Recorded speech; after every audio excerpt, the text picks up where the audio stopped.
world's most challenging places for 75 years and now get great deals during the Jeep Celebration event.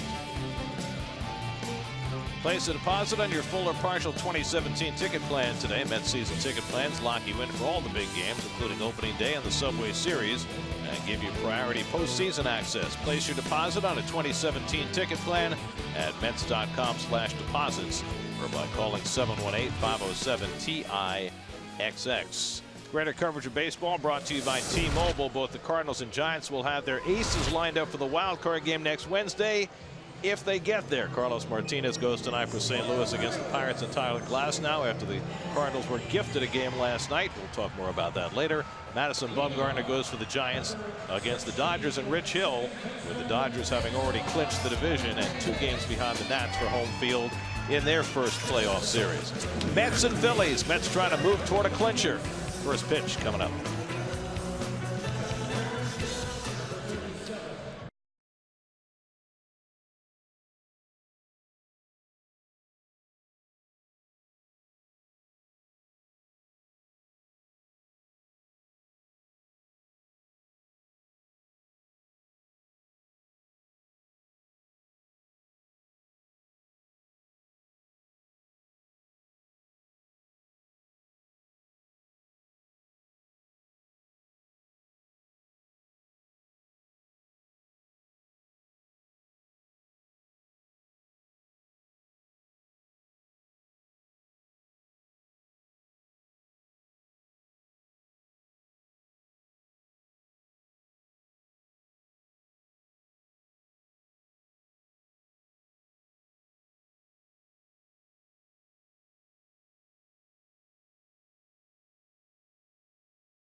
We know what kind of talent that we have. You know, here we are, we got the wild card spot right now, and we're in a position where if we play the way we know we can the rest of the way, we'll be playing playoff baseball. You know, when you're leading in, be it a wild card or you're leading your division, you know, everybody expects perfection. They don't realize what it takes to get there. And the sacrifices you make, you know, we were in San Francisco not very long ago. We were 2 games under 500. And we're sitting where we are today because they're resilient. That's exactly what they are. When things were really tough, they could have said, well, Jesus, it's not going to happen this year. And they've never done that. They realize, hey, look, they've played this hard this long. You might as well finish it out. It really has been a remarkable run from August the 19th when the Mets looked dead in the water in San Francisco. They've gone 25-12 since, the best record in baseball since that date. And it's carried them to a magic number of 2 for clinching a postseason berth going into tonight. Here's your Geico Mets starting lineup tonight. 3rd straight start for Rene Rivera. That should give you a pretty good idea who the #1 guy is going to be if the Mets are in the postseason. Lucas Duda will get the start at first base after being scratched with soreness on Wednesday. The Mets will see whether he can play 3 straight games this weekend and figure that out for the postseason. But This is a Mets offense that's been cooking lately. It has, and it's going to go up against a young right-hander, an Alec Asher.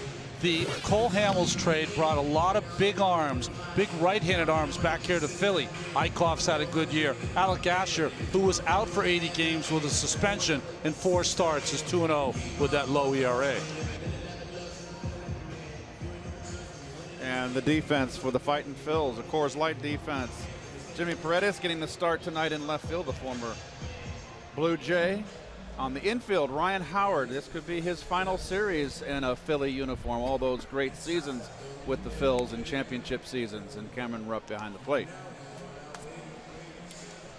The weather is raw. It's about 60 degrees as we approach game time. The wind is blowing rather strongly in from right field. There's mist blowing through the air. But fortunately, we'll start on time, which is pretty good considering the fact they have a rain delay in Washington and a rain delay in Boston tonight, and we're sitting in between. And we have clement enough weather to begin the game promptly.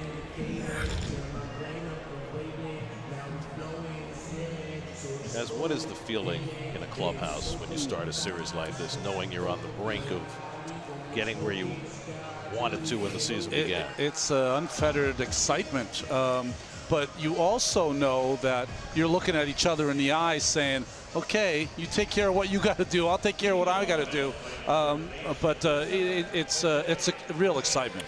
It's got to be especially gratifying to the players that were here from day one. And there's so many new faces on this team that have helped propel this team. But it's been a slog for them. They never quit, like Terry said. First pitch of the game from Alec Asher is up and away, and we're underway. Jose Reyes is hit in 5 straight games, 7 for 22 over that span. Mets faced Asher last Saturday in New York. That was the game where the Phillies built a 10-0 lead. Asher gave up 4 unearned runs in 5 innings, and the Mets got to the brink of their most extraordinary comeback ever before the Phillies held on to win the only game they won in that series. And Reyes pops one up into shallow center, actually just barely on the outfield grass, and Cesar Hernandez goes over to get it for the first out. Tells you a little bit of what Asher likes. 2 change-ups in a row there to Jose Reyes after a first pitch fastball. Got a wind, a pretty strong wind blowing out to left field today. Anything up in the air is going to get out of here quick. This is one of the smaller parks in the National League. Well, the Mets have hit plenty of home runs in this ballpark over the last couple of years. Here's Asdrubal Cabrera. Took a rare 0-for on Wednesday in Miami. Still hitting .353 since coming off the disabled list. And there have been a lot of catalysts in this incredible stretch the Mets have been on for the last month and a half, but Cabrera probably sits right at the top of the list. From the day that he got back from the DL, Cespedes came back around the same time. He has been front and center in catalyzing the Mets offense. It's remarkable, not only the hits, but also timely hits, walk-off home runs, the power. And doing it basically on one leg, which makes it that much more impressive. Or half a leg. But he's definitely been compromised. That knee has given him trouble. Just can't say enough of the job that Asdrubal has done this year. Cespedes waits on deck, and Cabrera takes a sinker out of the strike zone, 2-2. We mentioned the home runs the Mets have hit here. The last 4 series the Mets have played at Citizens Bank Park, this year and last, over 13 games, the Mets have hit 33 home runs. Wasn't that long ago that it was the Phillies that were doing it to Mets at this ballpark. Yes. But you know what's unusual is that when you look at the outfield, there's the numbers that Gary was talking about. When you look at the outfield, they're playing pretty shallow. Herrera in center field and Paredes in left. 2-2 from Asher, and Cabrera gets one up in the air to left center. Slicing away from the center fielder, and so Paredes will come over to get it for the second out. The wind seemed to carry that ball. It's blowing from a right field, kind of over toward the left field line. It was blowing really hard, gusting this afternoon, but now it's just kind of a steady, easy breeze. By the way, the flags at half-staff, we are told, in the wake of the death of Arnold Palmer, a Pennsylvania native who passed away earlier this week. Latrobe, PA. 87 years old, Arnie. Unfortunately, there have been enough high-profile deaths in the last week. We had to ask. Yeah. Yoenis Cespedes takes outside for ball one. Cespedes 2 for 12 in the Miami series, and the Phillies stack 3 infielders on the left side. I would say there is less space between the shortstop Galvis and the third baseman Franco than in any defensive alignment I've ever seen. It's overkill, actually. I mean, he can move over a little bit to his left, more up the middle. Galvis on the right, he can get a little more up the middle. And Cespedes takes a strike, 2-1. Well, that left field fence is going to tempt Cespedes today with the win. It's always tempting. Yes, It's always tempting him here, too. Well, remember last year when the Mets set a franchise record with 8 home runs in a game. It was Cespedes who hit the 8th and record-setting home run.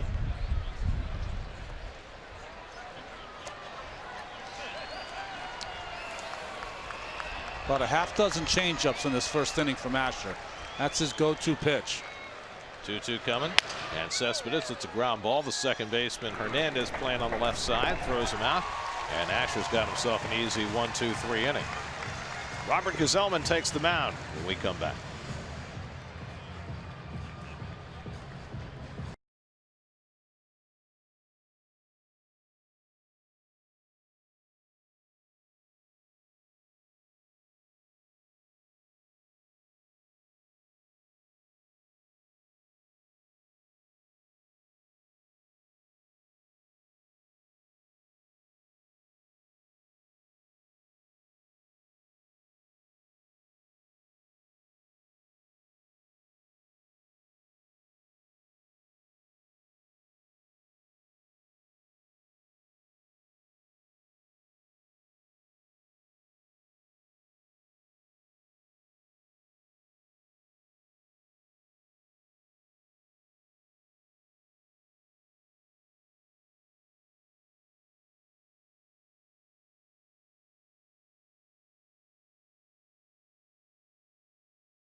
Roman Quinn, who has got a lot of speed, has an oblique injury and is going to miss this series. That means Jimmy Paredes plays left field. It probably helps the Mets cause in terms of the Phillies not running wild against some of the Mets starting pitchers.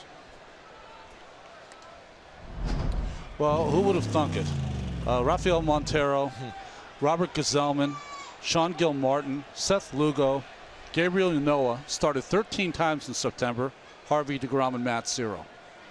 Cesar Hernandez leads off for the Phillies, finishing off a fine year, and he tries to bunt his way on and misses on the attempt. 0-1. Hernandez with a .372 on base percentage. He has certainly been an unexpected bright spot for the Phillies this year.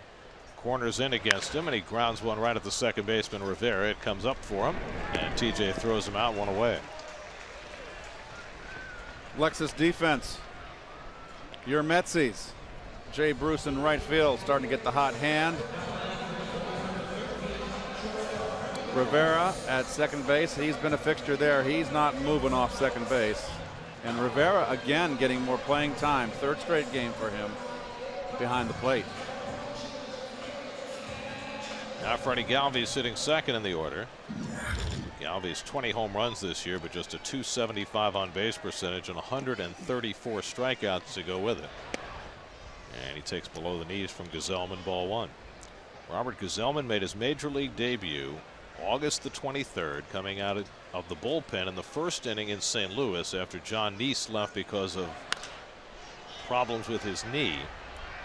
The Mets had just won the last two games in San Francisco to get this hot streak started, and Gazelman took the ball from there, went 3 2/3 in relief that day, joined the rotation next time through facing the Phillies at Citi Field, and he's been a fixture ever since. Might have been the most important 3 2/3 thrown all year. As we mentioned during his first big league start against the Phillies back on August 28th, this is a little extra special for Rob because his dad, Bob, played briefly as a catcher in the Phillies organization back in the 80s. 23rd round pick during 84 to 87. So right when we were playing, Keith. Never got out of A-ball, but the son has outstripped the father.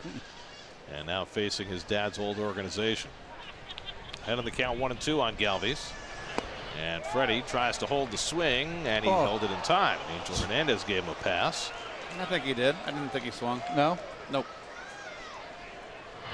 Let's see. I'd give him a pass. So you're with Angel. Yeah. You had to bring that up. Got him with a slider. A nice pitch by Gazelman to get Galvis for the second out.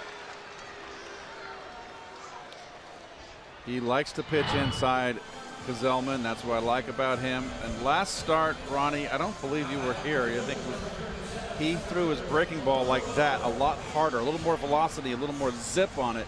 It's the best he's ever thrown his last start. That was last Sunday against the Phillies. 7 scoreless innings, struck out 8, a career high. That was that 17-0 Mets shellacking. Herrera lines one to left, right at Cespedes, and that's the third out. So Gazelman goes 1-2-3 through the Phillies in the opening inning. On to the second with no score.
Curtis Granderson will lead off for New York against Alec Asher. Got some weather on the lens. Yeah, it's a kind of a blowing mist right now. Young lady's prepared. Nicely done. Looks so innocent. Here's Granderson. One of the big stories for the Mets in September has been the turnaround for Curtis Granderson, an oft frustrating season, but September has been by far his best month. He's reached safely in his last 8 plate appearances, and over the last 27 games, Curtis is hitting over 300 with 24 runs driven in and 26 runs scored. So he's been right in the middle of everything. And he's been down this road before. The veterans always seem to rise to the occasion in September when it counts. He's the one player, and you hear it from players all the time. You know what? I'm just going to come out tomorrow and I'll keep playing. Come out tomorrow, keep playing. He says it, but he's one of the few guys that believes it and gets it done. Asher falls behind him 3-1. Asher never walked a batter in his start against the Mets last Saturday. In fact, he's walked only 4 batters in 22 2/3 big league innings this year. Remember, he was suspended for half the season for steroid use. Granderson gets one in the air to left. And Paredes barely has to move. 1 out.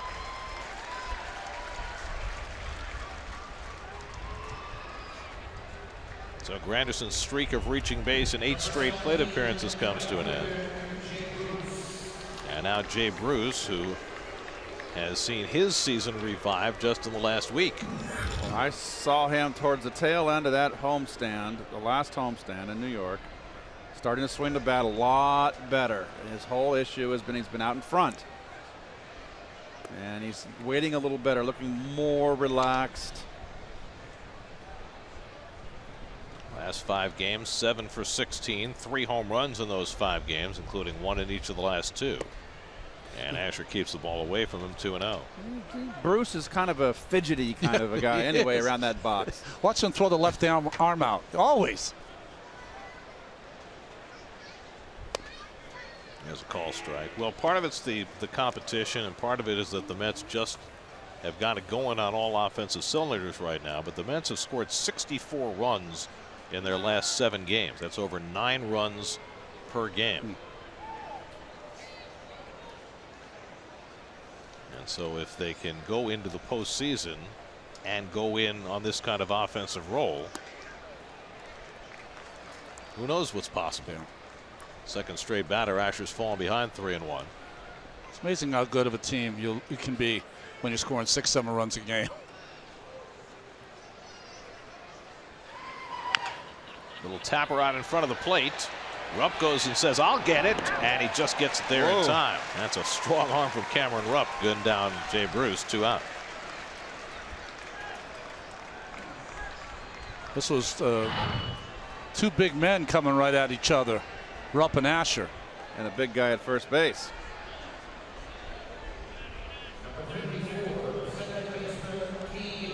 Sinker ball pitcher, if you're a left-hander, you can't try to pull them. You're going to play right into their hands. So twice in a row, Asher's fallen behind 3-1 and gotten it out. Now T.J. Rivera takes a curveball for a strike. Asher works very quickly. The Mets are going to have to step out or at least try to slow him down a little bit.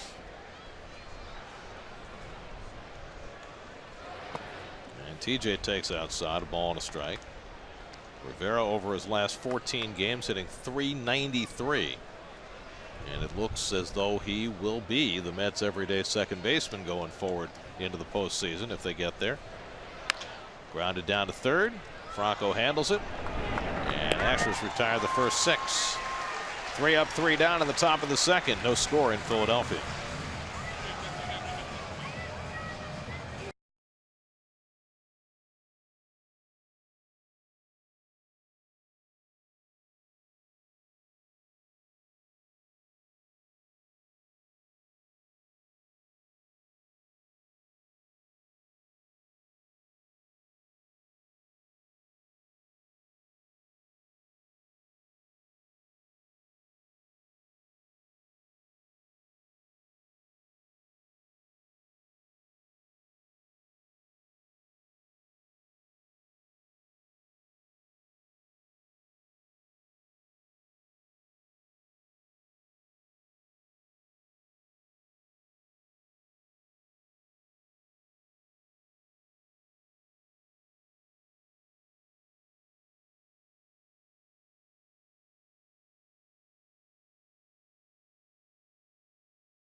Watch every out-of-market game live in HD on over 400 supported devices. MLB.TV Premium includes a free subscription to At Bat Premium. That's hit hard down to third. Jose Reyes got a piece of it, but could not make the connection. And Michael Franco is the first base runner of the game, and Reyes a little shaken after that. I think that ball never touched leather, hit him right in the foot. Well, Franco had a very good series, the 4-game series in New York. Jose just not down. You're right, Ronnie. Never got the glove on that at all. He's just not down. That's always been a fault, a defect in Jose's defense, and even he plays shortstop, is that he stands upright and doesn't get down. Waiting to hear how they score that. As Ryan Howard steps in and gets a nice ovation.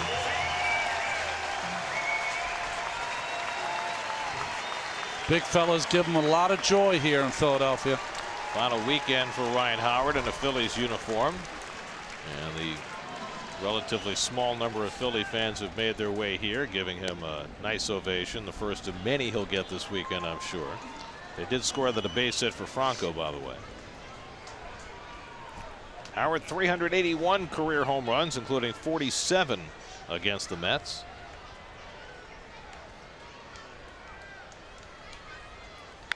And he drives one to center field. Back goes Granderson. Deep in the gap. He won't get to it. It's off the wall. Digging for third is Franco. Into second base with a double goes Ryan Howard. And if not for the wind, that's easily a 2-run homer. But the wind is knocking everything down to right and right center.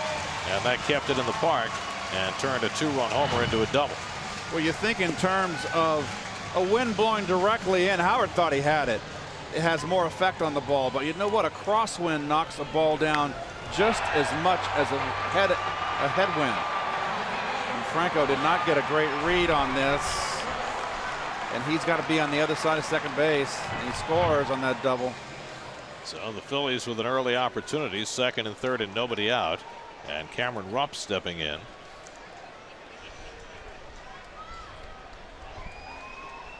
Nats will play the infield back. They'll concede a run on a ground ball.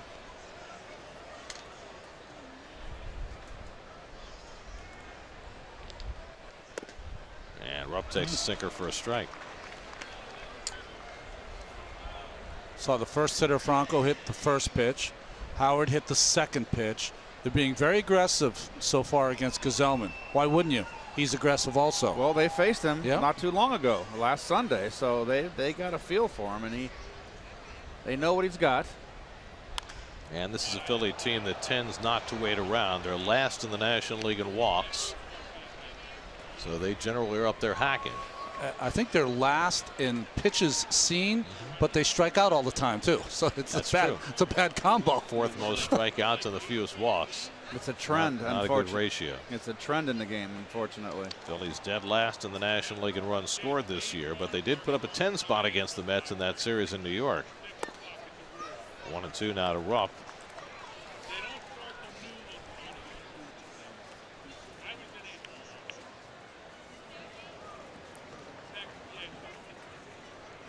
Zellman gave up just 3 hits over 7 innings against the Phillies last Sunday. Now in an early crisis, facing them for the second straight start. A good hard slider down and away. You need the strikeout. 1-2 coming, and the breaking ball clanks off the mid of Rivera. It missed inside, and it's 2-2. We've got that same fan down there by our field mic, right behind home plate in that burgundy sweater. Front row. He's going to talk the whole game, folks. Just try to ignore him. I was trying until you pointed it out, Keith.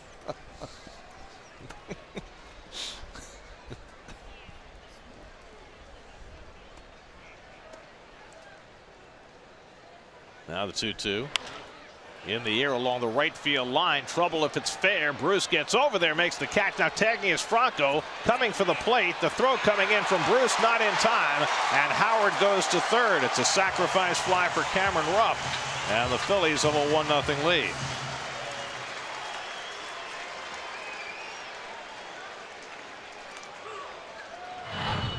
Well, good heads up here. Bruce on the run takes too much momentum to collect himself to throw, and the Phillies very wary of that. Franco scores easily, and Howard on the backside advances to third. Why doesn't anyone get up there and move the bat out of the way? So Howard going to third base. That'll force the Mets to bring their infield in. With a run already home, Jimmy Paredes, the switch hitting left fielder, hits one sharply right to Reyes for the second out. Second hard hit ball to Reyes in the inning. This one he's able to snag, and there are 2 away. Some balls hard hit in this inning. Look at Jose. He's got a little aghast. They're coming at me. That's a great view. Well done. So now 2 out. The infield can drop back. The number 8 hitter Aaron Altair is up, and the Mets will not walk him intentionally. Altair hitting just .205 for the year. Missed a substantial part of the year with wrist surgery. So it's been kind of a lost season for him. He's had just 190 at bats.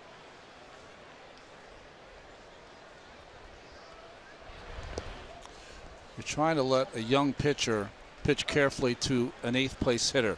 But I think you have more confidence if you're the manager that Rene Rivera will kind of guide him through. I think they're going to walk him now after falling behind 2-0. Yeah, Rene puts up the 4 fingers. This always was one early in a ball game in particularly when you got a pitching staff like the Phillies that's leaking oil. To go after that 8 hitter. Yeah. So what if you go down 2-0 early?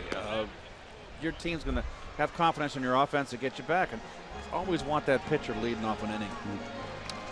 Well, the last time the Mets faced Alec Asher, he had a first inning base hit that drove in 2 runs and knocked Sean Gilmartin out of the game right after an intentional walk. That's right.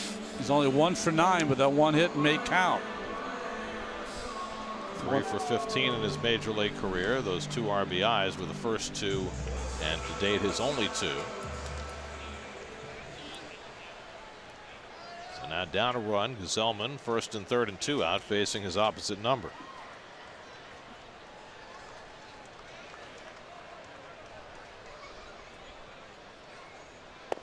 And he busts him inside, ball 1. 7th major league start for Gesellman, and they just keep getting bigger and bigger and bigger. Talk about getting thrown into the water and fending for yourself. He's done remarkably well. So far he's handled the deep end, except it keeps getting deeper. Well, it's deeper. You know, we didn't even discuss how, you know, here he's facing, as Keith said, the same team, and within a week, and even though they're a team that has not played well this year, you know, Keith said it. They've got to have a better feel for the kind of pitches he's trying to get them out with. And of his 7 starts now, it's his 3rd against the Phillies, so they've seen more of him than anybody else. And Asher takes a strike, and it's 1-2.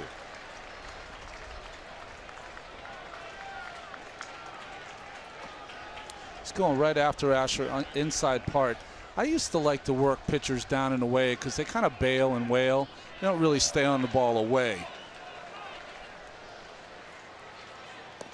He laid off the breaking ball.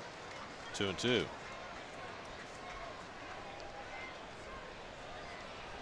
'23-year-old Robert Gesellman, 13th round draft pick by the Mets in 2011. From Santa Monica, California. It's a nice part of the world. Yeah, Westchester High School. And now a full count to Asher. They don't have many raw days like this in Santa Monica. No, they don't. Howard at third. Altair will be running from first with 3 and 2 out. Wave Duda to play behind the runner. 3-2 coming, and Asher strikes out to end the inning. So Gesellman limits the damage to 1 run, but the Phillies score first and lead 1-0 after 2.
Down 1-0 will send up the lower third of the order against Alec Asher. Lucas Duda will lead off.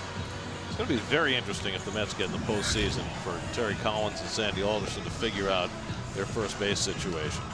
Well, it's going to depend on what team they face, what pitcher they face. Yeah, I mean, who's been getting most of the playing time at first base down the stretch against left-handed pitching? Well, also the factor, can Duda, can he play a postseason without his back going bad on him also?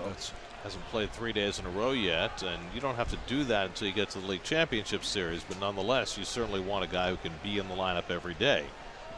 So what Lucas can do these next 3 days might go a long way toward determining how the Mets deploy themselves. And he's already put his stamp on it by his last, 5 games he's been in. He's really, I feel, swung the bat well. He's 5 for 15 since coming off the disabled list with 4 runs batted in. In the last game he played on Tuesday night, he looked terrific at a 3-run booming double over Giancarlo Stanton's head in right field. Rene Rivera on deck. And Duda takes inside from Asher, 2-1. Asher spent a lot of time early in this game behind in the count, but has not paid for it yet. 24-year-old from Florida. Part of that haul that the Phillies got last year in the Cole Hamels deal from Texas. And that's in the air to right field. Well hit. Back goes Altair and Herrera on the warning track, and Herrera makes the catch. And that's another ball that got knocked down by the wind, much like Howard's ball in the last half inning. On a normal night, that ball's in the seats. It just barely made the track.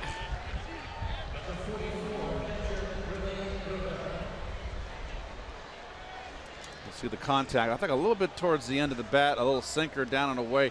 That's the difference. If he gets that ball 2-3 inches more in the middle, more of the fat of the bat, it might have gone out. There's Rene Rivera taking ball 1. Rene making his 3rd straight start. Travis d'Arnaud will probably catch tomorrow. And that's in the air to right. Easy play this time. And Altair will take it. 2 out. You know, they say timing is everything, and the Mets' magic number going into this night is 2, and with the Cardinals, who are the party of the other part in that 2, playing later, it makes it that much more difficult for the Mets to clinch on the field tonight. Of course, it could have been differently, but for some better handled replay in St. Louis last night.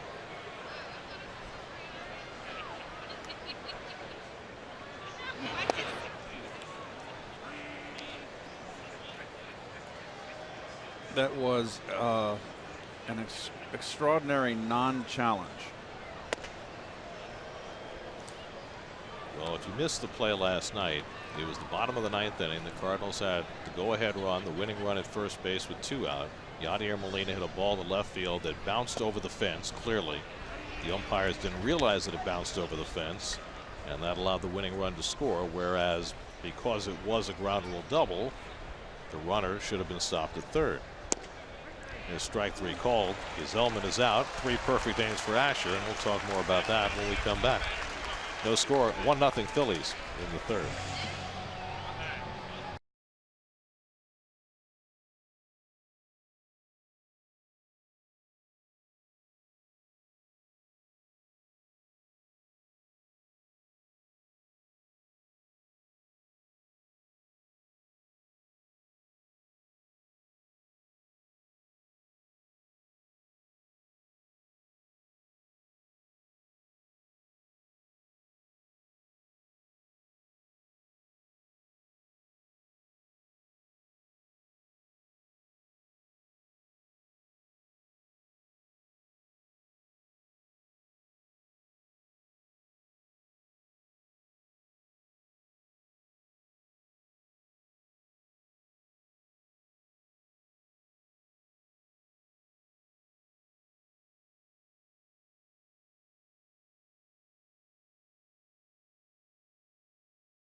last night in St. Louis. Bottom of the ninth, 2 out. Yadier Molina hits a ball that bounces, clearly goes over the fence and hits those signs, which are not part of the playing field. It should have been a ground rule double.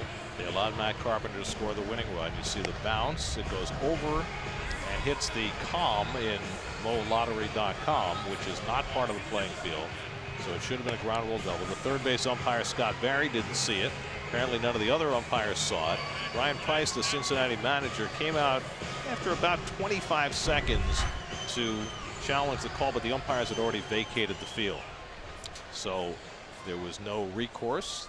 The umpires declined to institute a crew chief review. Price was judged by the umpires to have not challenged in a timely fashion, and so an egregious call in an important game stood up. Cesar Hernandez leading off the bottom of the third. Now the crew chief was Bill Miller, and he said after the game that he waited more than 30 seconds after the final after the run scored for Price to come out, and that Price didn't make eye contact and did not challenge the call. I timed it. They were off the field less than 30 seconds after Matt Carpenter slid across home plate. It's you know, this is why we've been sold this bill of goods, that the replay is going to stop those egregious calls that could really change a playoff picture. It's not doing that as Selman gets the strikeout, and I don't know whether it takes an umpire being at the field, whether it takes someone being able to contact the crew chief and tell him, hey, listen, that's a ground rule double. You're going to have to figure it out. I don't know what the answer is, but that cannot be allowed to happen. And, you know, there's 3 other umpires out there. That you got the home plate umpire who's got nothing to do but look. He could clearly see it. A second base umpire has a chance to see, and no one wants to overrule anybody.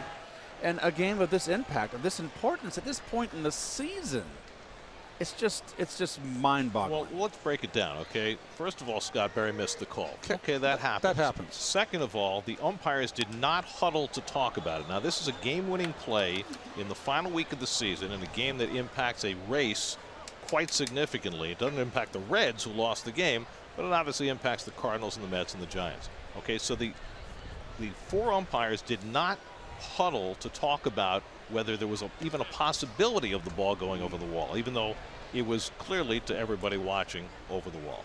Okay, so they missed that part where they could have instituted a crew chief review. Then they left the field far too quickly.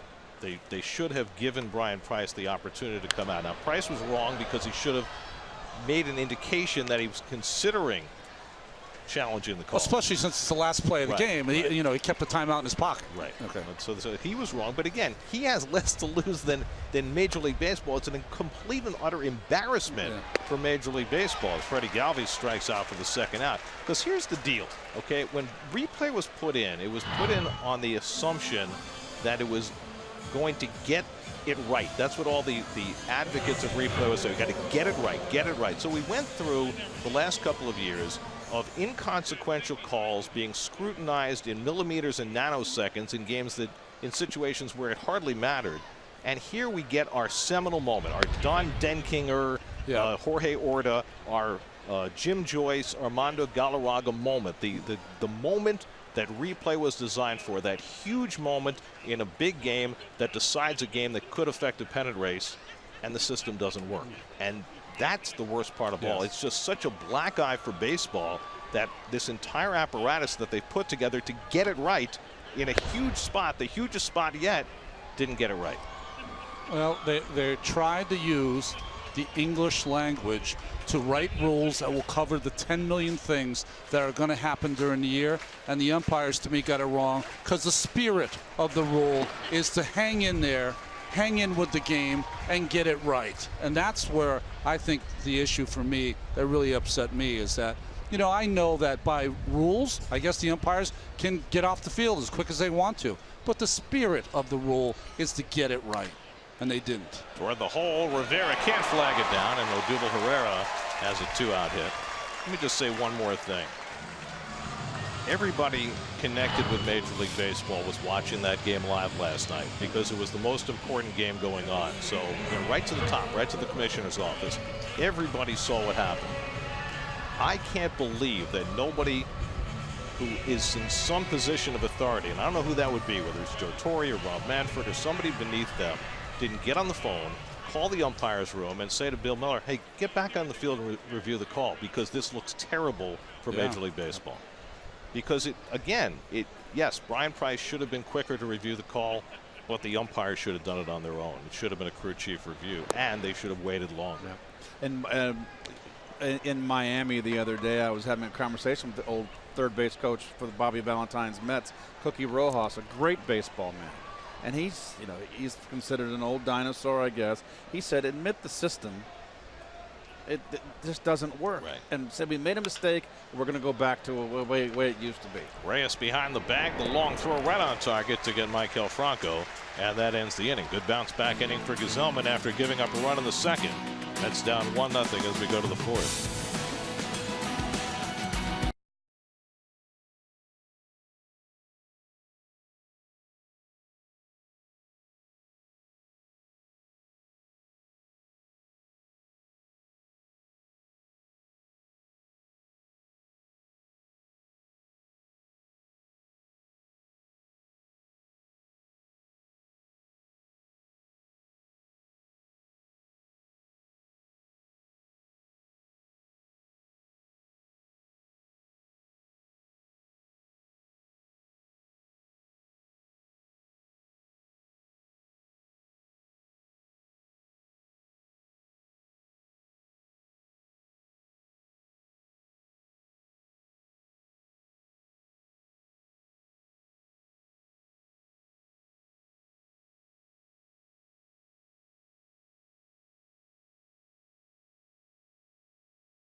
That's what it comes down to. The Mets on the road, the Giants and Cardinals both home. Cardinals are about 20 minutes from starting, Giants much later. Taken inside by Reyes, 1-0. So Alec Asher, who last Saturday retired the first 9 Mets, has done it again tonight. And he misses away, 2-0. Reyes, Cabrera, and Cespedes for the Mets in the fourth, down 1-0. Of course, coming into this series, the Mets' hope and desire would be that they would face the Philly bullpen for many innings. It worked for them last week. That's driven to deep right center field. Back goes Herrera, going back, and gets there on the warning track. Another ball that comes up short off a Met bat, and that's the long first down. We've been coming here for so long, and the ball is well struck. It gets out of this ballpark, but not today. We've seen 1 for the Phillies. Howard's ball come up short, and now 2 for the Mets off the bats of Duda and Reyes. But you're right, Keith. There is a certain expectation when the ball goes in the air here that it is going to fly. If you can hit a line drive and where it's a gap in a lot of the old ballparks, it's out here. It's going out. So 10 in a row retired by Asher, taking advantage of the conditions. It's like pitching at Wrigley on a wind blowing in kind of or a day. Fenway when it's April. You can do whatever you want to do. Fenway in October in that World Series, the wind was blowing. I did not like playing in that '86 World Series there. They pitched me in. The wind was went across the left, right to left, like pretty much like today here in Philly. and they just pitched me in, and I did not like it. Cabrera hits one out to left, but right at Paredes. It nearly sailed over him, but he stayed with it. 2 out. So 11 straight retired by Asher, who's been behind 9 of the 11 batters. Who was the right fielder who got the job out of spring training for the Phillies? Ben something. And it was early in April, and the wind was blowing in here against the Mets, and he had 3 balls that would have been home runs, and they weren't. Yeah. And his season, he could have got the season off to a toughy road start. Right-handed hitter. Yeah, big right-hand batter. There's Cespedes. Ben Francisco. That's it. Yes. Played with Cleveland, right? Yes. Yep. Cespedes grounded out into the shift his first time up. Waits on it, and it's through the right side where nobody's playing. And the Mets have their first base runner of the night. He's a smart hitter, isn't he? Yep. So, you know what? The Phillies better beware, because it's an RBI situation here. How many times have we seen Cespedes where just a base hit's required to drive in a big run, and he goes to the up the middle, to the right of, almost into right center field all the time. So Asher will have to pitch out of the stretch for the first time, facing Curtis Granderson, who flied out to left his first time up. Now the 3 infielders on the right side against Curtis. And he takes a strike.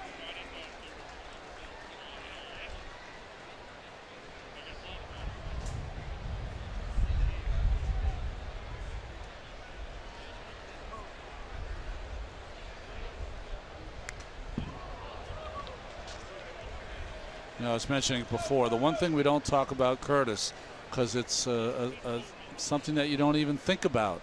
While everyone else has to take some time off for the DL or has an aches and pains here, Curtis just plays every day, ever since he's been in a Mets uniform. And he's hardly the youngest guy on the team. 34? 35. 35. Cespedes at first and 2 out. And Granderson pokes one foul.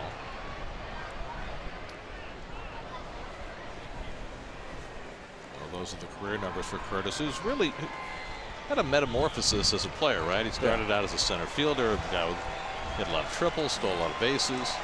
He went to Yankee Stadium, became a home run hitter. And he's been sort of a hybrid since he got to the Mets.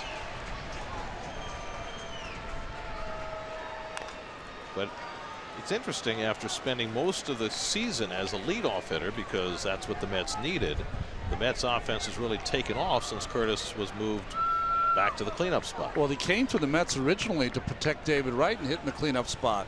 That didn't really work out. That's when he moved to the leadoff position, and now back down in the order. Reaches for one and pokes it into left center. That's going to fall for a base hit. Cespedes to second. He'll have to stop there. So Granderson found some space in shallow left center, and the Mets have 2 men aboard for Jay Bruce.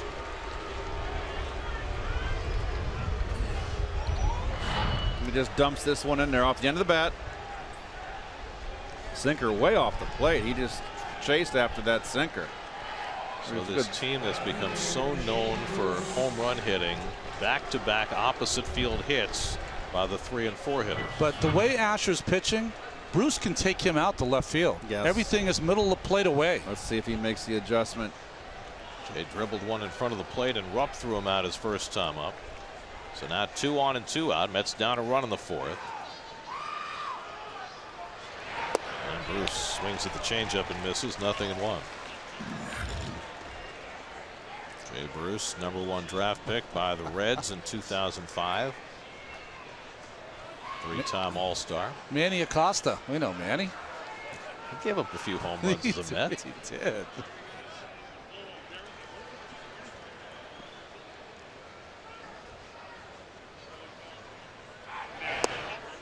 Another changeup. Ball and a strike. Good eye right there from Bruce.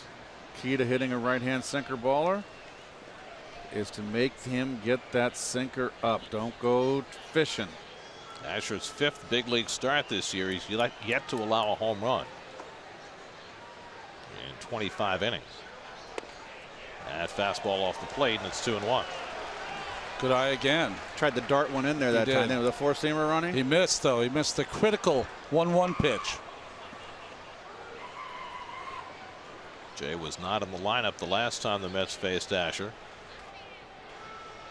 He's in there every day now. How quickly things change. 2-1 coming, and that's off the plate, and now it's 3-1. Don't be completely surprised. You just took a peek at T.J. Rivera, did Asher. Did you see that? Don't be completely surprised if you see a 3-1 changeup here to Bruce. So figuring he has an empty base, even if it's third? Maybe. I wouldn't do it. You got to lead. Go after him. But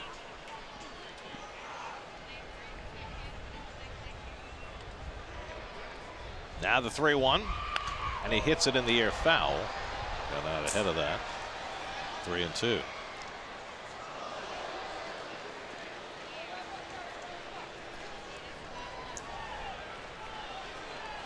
T.J. Rivera would be next.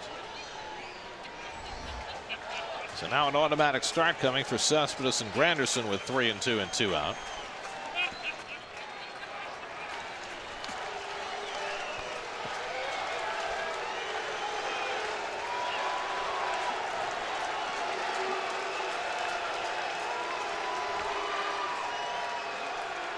And Bruce just got a piece of the 3-2 changeup.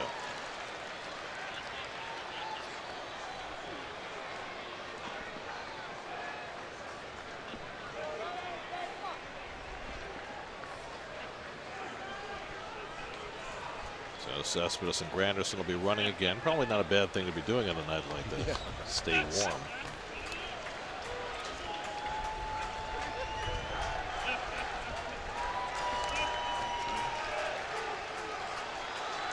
Seventh pitch of the at bat coming from Asher to Bruce. And Jay fouls off the fastball. that's the pitch right there that if he could drive to left field. Just a little late on that one. We haven't seen Mr. Asher, and it's probably one of the reasons he goes through the first 3 innings, goes through the lineup pretty easily. Have we seen one fastball into a lefty? Not yet. Not one.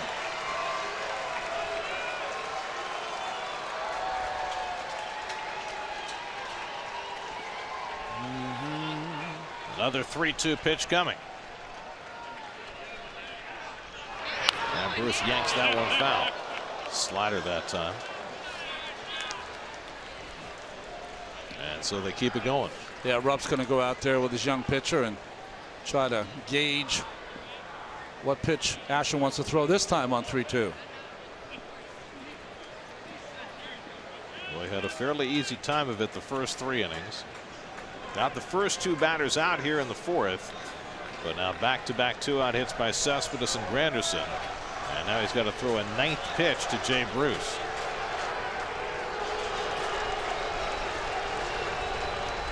And Jay lines one, base hit. Here comes Cespedes to score. Granderson goes to 3rd. Jay Bruce ties the game with an RBI single, and it's 1-1.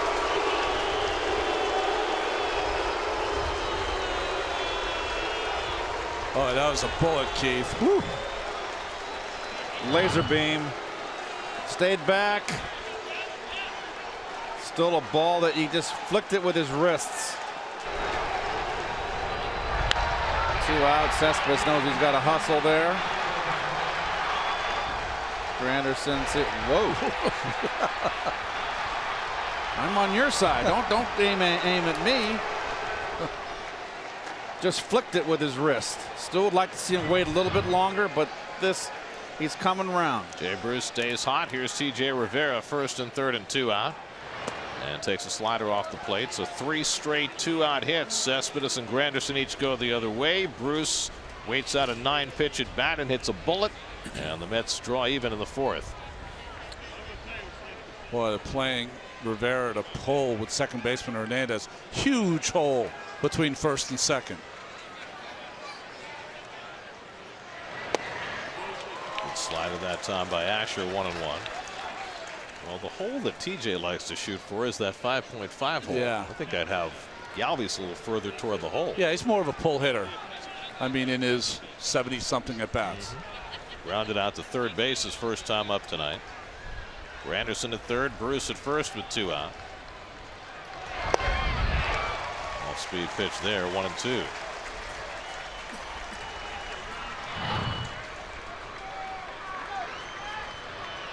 Not a lot of separation between Asher's fastball and his changeup. No. 89 fastball, 82 changeup. Yeah, his breaking ball is not fully evolved yet either. 1-2 coming, and Rivera takes just off the plate, able to stop the swing. 2-2.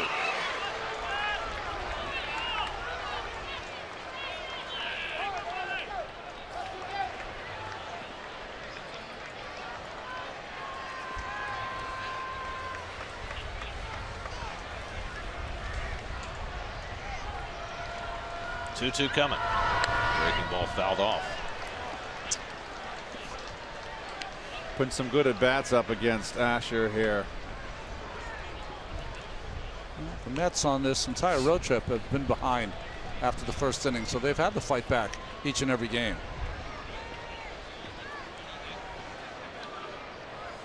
Lucas Duda would be next.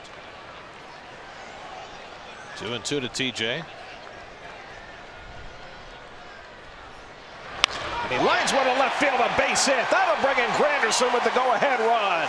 TJ Rivera comes through. 4 straight 2-out hits, and the Mets lead it 2-1. 2-out hits kill you as a pitcher. Nothing stings more. And nothing more uplifting for the offense. The toughest RBI is the 2-out RBI, and Rivera continues to rip the bat. And he likes to roll that top hand over and pull. Think about that at bat. Change-ups and sliders, and took a fastball 2 inches off the outside corner. But when he got one to hit, he didn't miss it. Well, that's how you win batting titles, which is what TJ did this year in the Pacific Coast League, and all he's done is keep the same kinds of numbers going through almost 100 at bats in the major leagues. And it's won him, for the moment, the everyday job for the Mets at second base. On merit. First time through the order, Mets 0 for 9, 4 for 6 here in the fourth.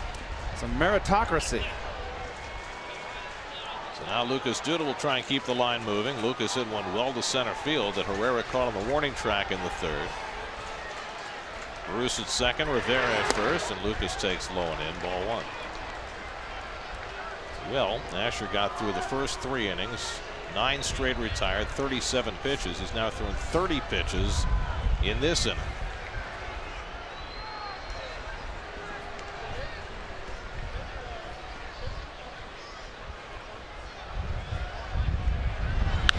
Duda pulls one foul.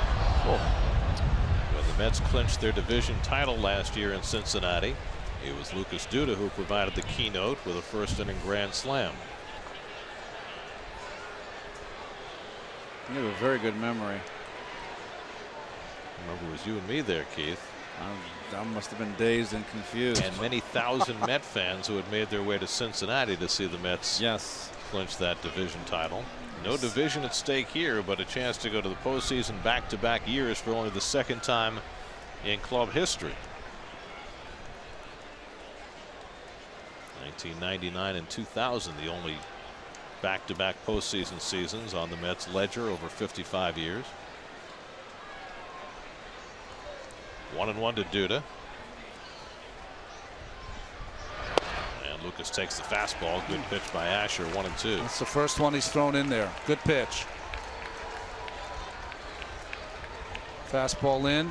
If you can double up, that's great for a pitcher, but he likes to get you out with his changeup.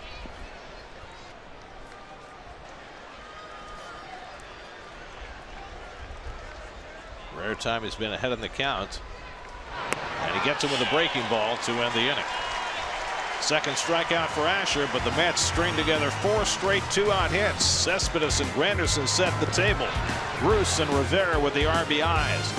And the Mets lead it 2-1 in the fourth in Philadelphia.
Timeless moment brought to you by Coors Banquet, right in front of the Franklin Institute, where I learned all about science as a kid. Yeah, right. Oh, it's great. Great place. Great hands-on museum for kids. Ryan Howard rolls over one into the shift. Jose Reyes playing on the right side, gets the out. And Robert Gsellman requires only one pitch to get his first out after getting the lead. So that's a 5-3 right side of the infield put out in your scoreboard. I put the wrong thing in there. I put 4-3. Thank you, Gary. 5R. 5R to be exact. Oh, what a loser. So one out. Here's Cameron Rupp. Rupp at a sacrifice fly to give the Phillies the lead in the second inning. Gsellman faced second and third and nobody out in that inning. Gave up the one run, but no more. And now has the lead and throws a fastball strike to Rupp. They're just about to start in St. Louis, the Pirates and the Cardinals. That's drilled to left center field, a base hit for Rupp. Granderson gets over and cuts it off, and Rupp will stop at first base. One out single for Rupp. Jimmy Paredes will come up. Let's check in with Steve Gelb. His report tonight is brought to you by Affinity Health Plan. Steve? Gary, when guys like Seth Lugo or Robert Gsellman come up to the major leagues and have more success than they did when they were pitching in AAA, we talk all the time about just how much harder it is in a lot of respects to pitch at Las Vegas, and that's true.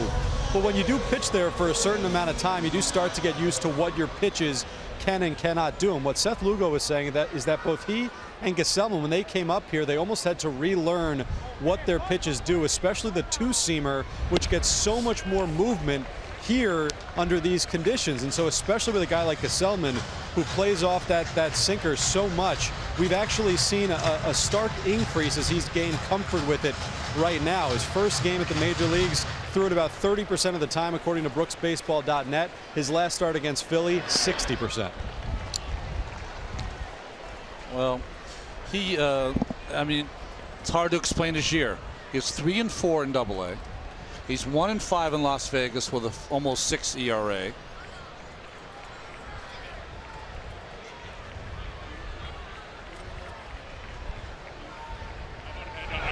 And on 3 pitches, he strikes out Jimmy Paredes. And that's the second out.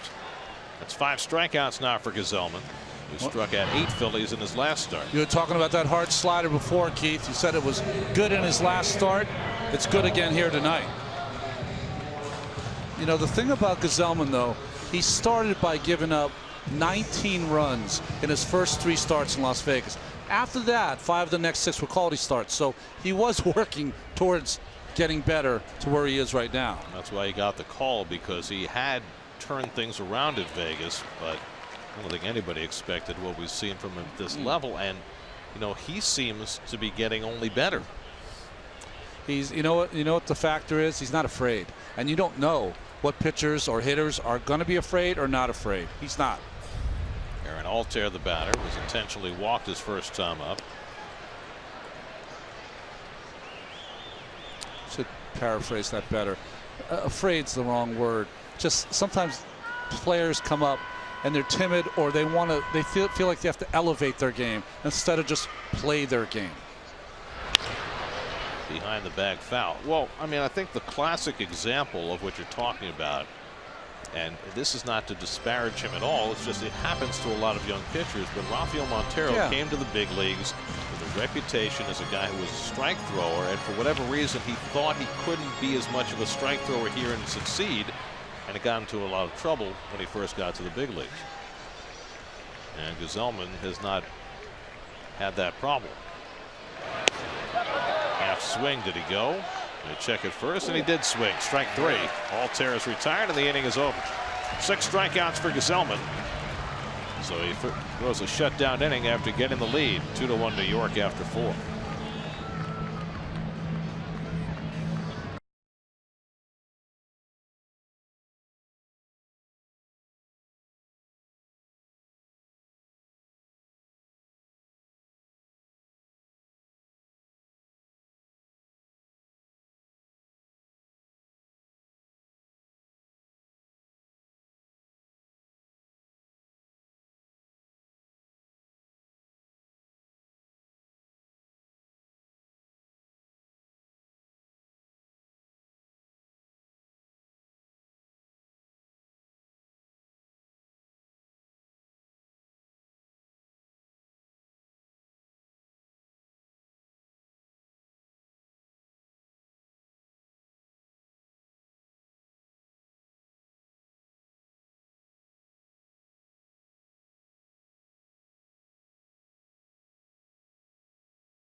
TV. If the Mets are already in and home field is at stake, should Syndergaard start Sunday? If you get this one wrong, we're fining you. Yes or no? Go ahead.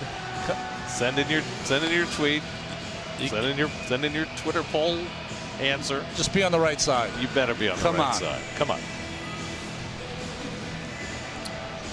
We go to the 5th inning. Mets with a 2-1 lead. 8-1 in the order coming up against Alec Asher, who gave up 4 straight 2-out hits to put the Mets in front in the 4th.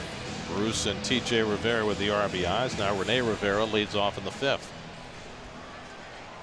They're underway in St. Louis. Carlos Martinez pitching for the Cardinals. Tyler Glasnow going for Pittsburgh. If you'll recall, we talked about this a couple of weeks ago when Noah Syndergaard, Carlos Martinez, and Madison Bumgarner all pitched on the same day. Said, well, they're all lined up for the wild card game. And they were. And then Syndergaard got the strep throat. And that's why his start got pushed back to Tuesday, or was it Monday? Monday. Yeah. And so here we are with him scheduled to pitch on Sunday rather than tonight. Meanwhile, Martinez and Bumgarner are both pitching tonight. Here's the scenario, by the way, in case you're not fully up to date on it. If the Mets win tonight and the Cardinals lose, the Mets are in. If the Mets win, the Cardinals lose, and the Giants lose, the Mets are in, and they'll have home field. Oh, what a night that would be for Mets fans.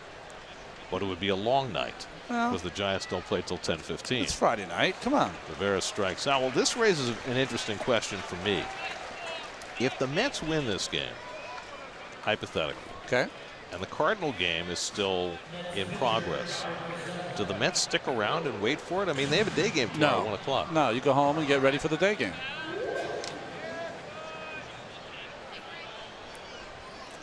Now, I'm thinking that from, the SNY standpoint, we would like for the Mets to hang around so that if the Mets were to win and the Cardinals were to lose, we could have some pictures of champagne. Yes.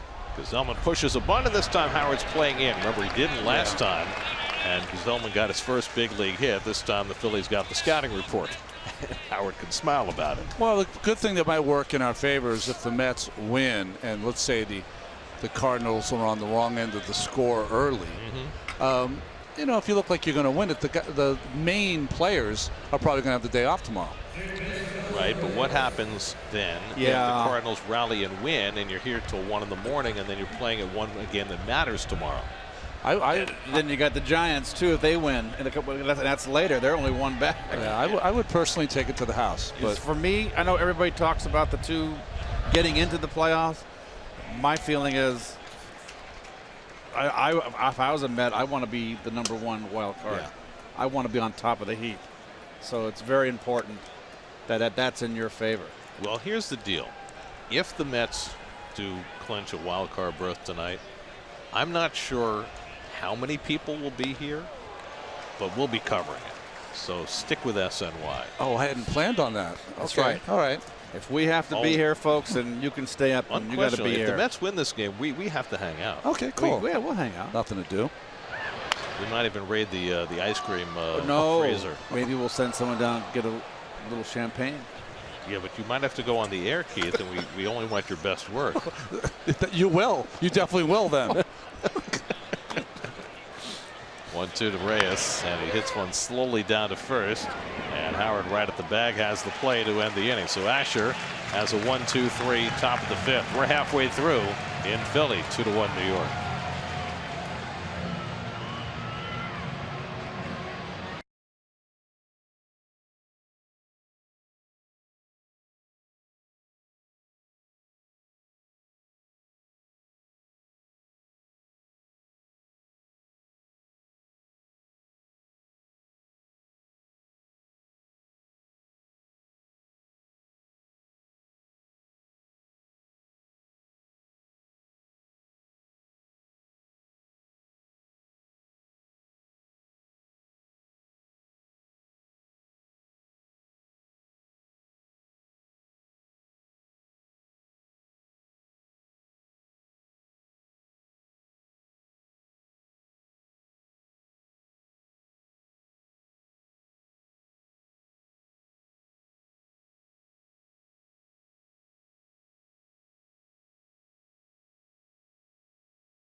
Home fifth inning. Alec Asher leads off against Robert Gsellman and takes inside.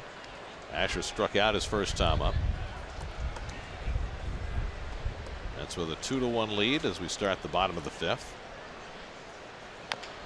Slowly hit down to third. Reyes on the charge, just to barehand it, and a nice throw to get Asher.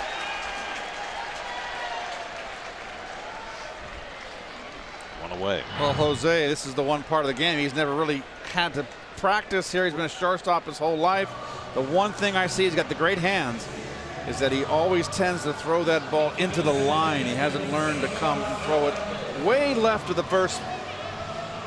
Throw it way left of the first baseman and let it run right back to the bag. He's now third time around the batting order for Gsellman. He's just been. Reyes has played a wonderful third base. If you'll remember, before his last start against the Phillies, Gsellman was having real problems once he got to that third time around the batting order. Hitters were hitting around 450 against him, and then he was tested in that last start and was terrific. They went 0 for 7 against him third time through. And here he is getting a third pass again. It does help a little bit when you're going through the third time through the order and you got a football score working. Does help a little. But, you know, I watched the game on TV. You guys did it. His stuff was outstanding. It would have been outstanding on any night. Is it Pelfrey who got 17 or 18 runs in his first start? Good call. That was the Jose Valentin game. Line to short, just beyond the reach of Cabrera. And so Hernandez has a base hit. The fifth hit against Gsellman, and the tying run is aboard. And this is the one part of the game right now. You want to keep these top three hitters off the bases. They can steal bases. Now, Gsellman holds runners on pretty well. But these top three guys in the order, you got Hernandez with 17 stolen bases, Galvis with 17, and Herrera with 25. Well, Gsellman has given up only one stolen base in 4 tries through his first 7 big league appearances.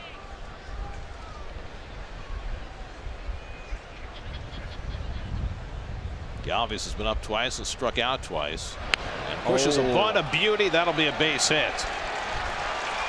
So Galvis with as perfectly an executed bunt as you can ask for, and that puts runners at first and second. Well, we always mentioned how Reyes likes to play a deep third base. He almost stepped on home plate on that bunt. I thought he got the corner. He almost stepped on it. Wow, that was very close. And with Jose playing deep, very surprised that a lot of teams didn't take more advantage of that. And here the Phillies are. Let's take a look at the back foot. If he's on the plate, then he's out.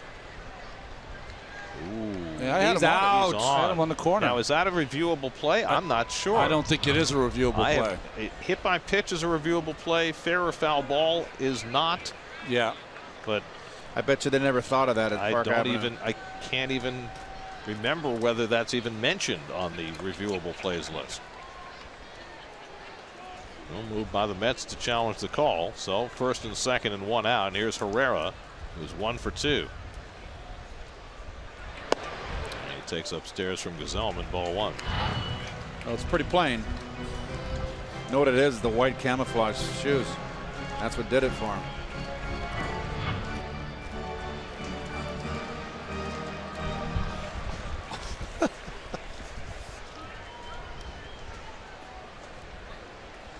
Herrera is lined out to left and single to right. Great speed on the bases. Hernandez at second, Galvis at first, 1 out. And the sinker low and away, 2-0.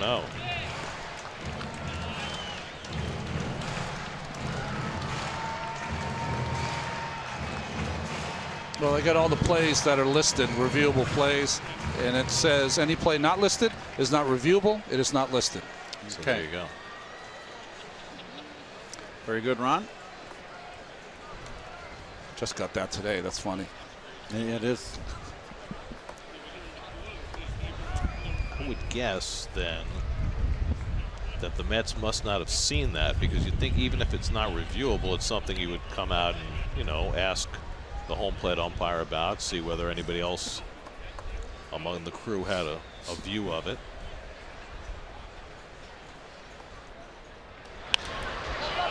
popped up, straight up. Infield fly if it's fair, but it's a foul ball, and Rivera's got it for the second out. So Herrera retired for the second out, and now Maikel Franco. They're your lowest team ERAs this year, brought to you by East Coast Power and Gas. That's third in the National League in staff ERA. Interesting that the top 4 teams, actually the top 5 teams, are all in contention. 3 division champions among the top 4. Pitching still wins in this game. Yes, it does. So 2 out and 2 on. Now Franco, who had a base hit that hit Reyes in the foot in the second inning, and he came in with the Philadelphia run, and he grounded out to Reyes in the third. This is the one hitter in the lineup. I know Ryan Howard has all of his career home runs, but this is the one guy in the lineup that's kind of the wild card. 25 home runs, 87 runs batted in for Franco in his first full season in the big leagues.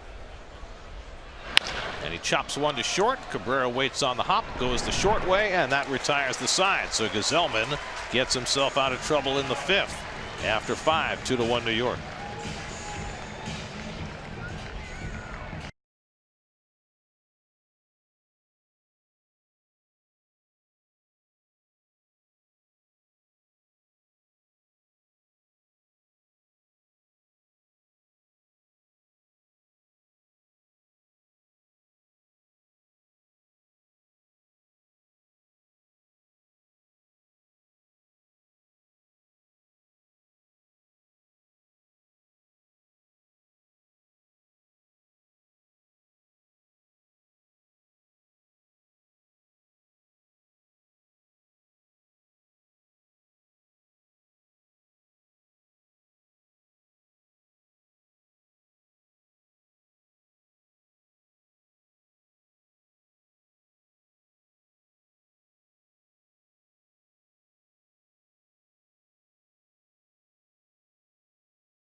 By Budweiser, RBI singles for Bruce and Rivera after Cespedes and Granderson got on. 4 straight 2-out hits for the Mets in that 4th inning. Those are the only hits, in fact the only base runners the Mets have had tonight against Alec Asher. Now it's 2, 3, and 4 in the order. Cabrera, Cespedes, and Granderson in the 6th. And a curveball misses outside for ball 1. Cabrera twice has hit the ball to left field tonight. Second one nearly got over the head of Jimmy Paredes, the left fielder. Speaking of which, did you see the ball Randall Grichuk didn't catch last night? Oh man, you know, you can make a mistake by misjudging a ball right at you, but to me it looked like he Cadillac on it once he made the initial mistake and did not look good. Leading off the 9th inning, cost them the tying run. This time of year, but not a time to be El Dorado. But you know, the Cardinals have been playing defense like that all season long. It's really one of the reasons why they are struggling to get into the postseason. Cabrera rolls one toward the middle of the diamond, so Cesar Hernandez in the backhand. 1 out. Don't miss the inaugural Meadows Music and Arts Festival this Saturday and Sunday, October 1st and 2nd at Citi Field. Top artists will perform, including Kanye West, J. Cole, The Weeknd, Chance the Rapper, Kygo, and more. For tickets, visit meadowsnyc.com.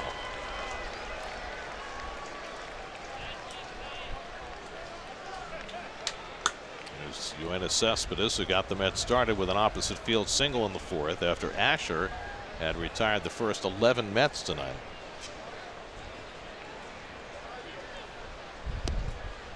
And keeps the ball away from Cespedes. Again, they put on that full shift against Yoenis. 3 infielders on the left side. Cespedes hit one into the shift first time up, away from the shift his second. And that time he rolls over one. It's a ball and a strike.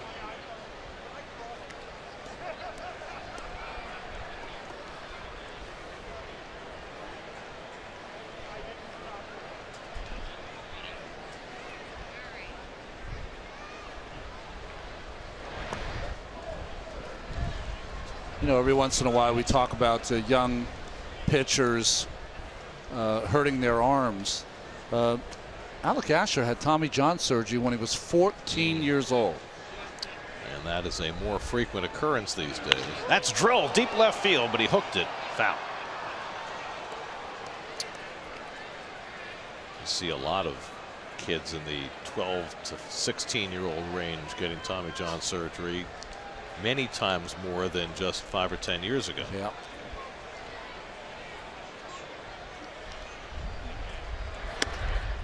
Too high, 3-2. Alec Asher's dad, I think, is the PA guy at Joker Merchant Stadium in Lakeland for the Tigers. Has been for years. Bob Asher.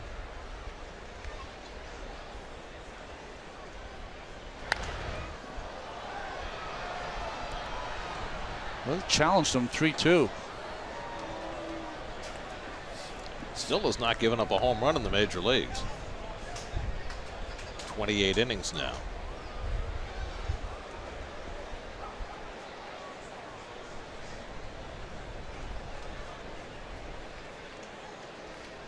Again, the 3-2, and that's drilled to right center, but Altair goes back to get it.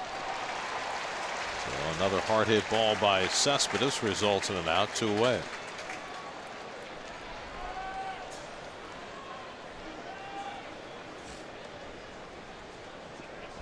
So 2 out and nobody on. Now Curtis Granderson coming up. Curtis dumped a base hit into left center in the 4th inning and scored the go-ahead run. So he's now reached base safely in 9 of his last 10 plate appearances.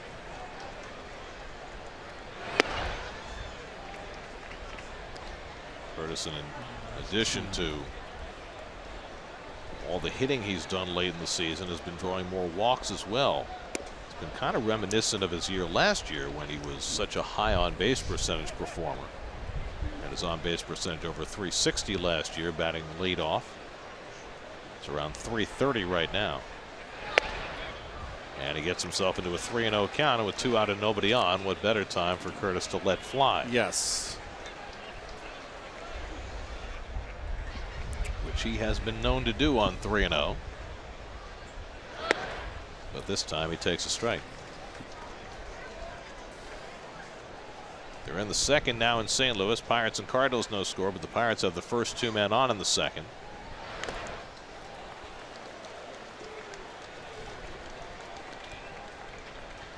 We talked about how Curtis's career has progressed from that speedy player with the Tigers to the power slugger with the Yankees to something of a hybrid as a Met.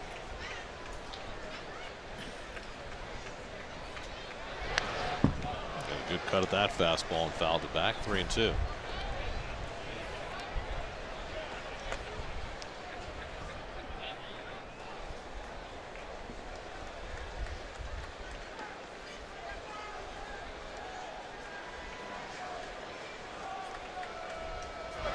And that's on the inside corner. Granderson caught looking, so Asher comes back from 3-0 to strike out Granderson, and he's now retired 7 in a row.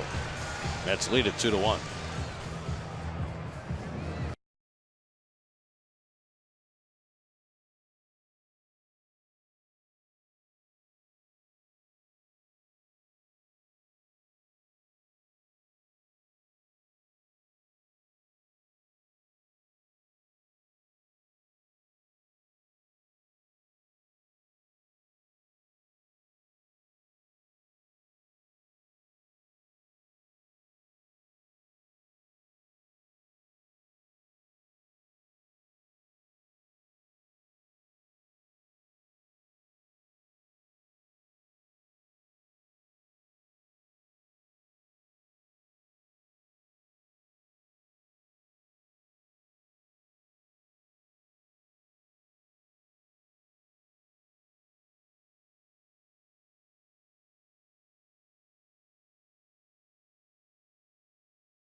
Ralph Vacchiano shares his 3 keys for the Jets tour to win against Seattle in his video preview of Sunday's game against the Seahawks. Check it out on SNY.TV, your online home of all things New York sports. Less interceptions, would that be one of them?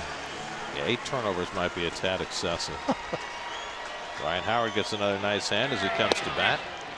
Howard is 1 for 2 tonight. Hit a long double off the center field fence that on a different kind of a night might have been a 2-run homer. And he grounded out in the 4th. And Gazelman keeps the ball away from him. A ball and a strike. Both these young pitchers working quickly, throwing strikes. It's nice to see. Cameron Rupp, the on-deck batter. And slider in for a strike, 1-2.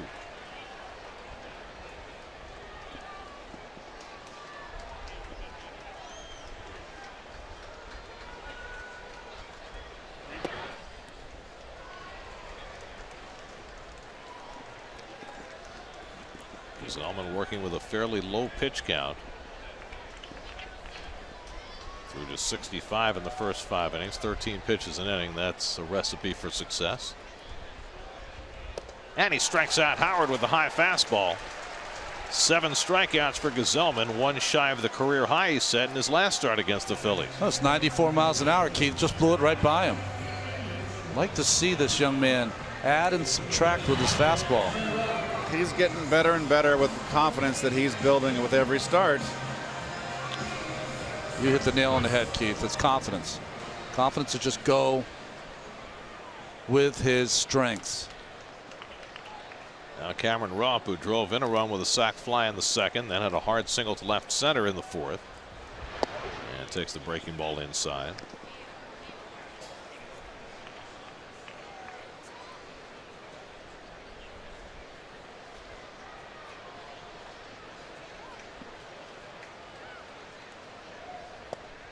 And a fastball in for a strike, 1-1. It looks like the Mets outfield has adjusted to the wind conditions. Curtis Granderson playing much more shallow than he normally would against Cameron Rupp. Wind has been blowing in from right field all night. Probably maybe a little bit across right toward left, but anything to right and right center has been getting knocked down significantly tonight. Hasn't really been a ball smoked out to left yet. It's gusty. Autumn is on the way. Hit sharply up the middle, and Rupp's got another base hit. So Rupp 2 for 2 with a sacrifice fly. That's the 7th hit against Gazelman. Goes down and gets a sinker almost off the ground.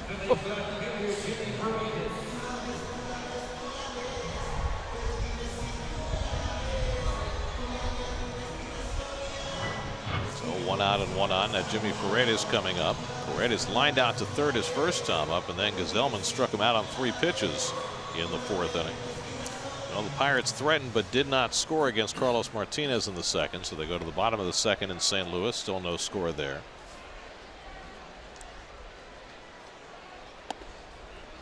At the knees for a strike with a slider, 0-1. Paredes hit that bullet at Reyes, his first at bat, with a runner on third base, line drive, and then struck out his 2nd appearance on all breaking balls. So Michael Marriott, Joely Rodriguez up in the bullpen for the Phillies with the pitcher spot 2 batters away. So 2 more breaking balls here, Keith. So the book on Paredes is that he likes to hit the fastball. Anything else? Paredes started the year with the Orioles, was acquired by the Blue Jays, and then shipped on to the Phillies. He's had 148 big league at bats this year, hitting .223. He takes outside 1-2.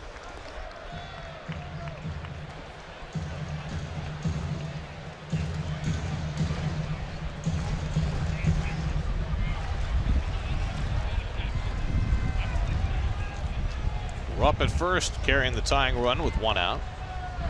And Paredes takes high 2-2. Well, tomorrow, let's play at 1 o'clock. That's on national TV, and we're back with you for the final game of the regular season Sunday, the entire world starts their games at 3 o'clock Eastern time, so our coverage begins at 2 o'clock Sunday afternoon right here on SNY. 2-2 coming, and a check swing foul. No matter what happens between now and Sunday, Noah Syndergaard will pitch Sunday. Whether Syndergaard pitches a full start in a meaningful game or 1 inning in a not meaningful game will depend on what happens between now and Sunday morning. But there are the city probables for the series. Phil Klein will come out of the bullpen. It's going to be a bullpen day for the Phils tomorrow.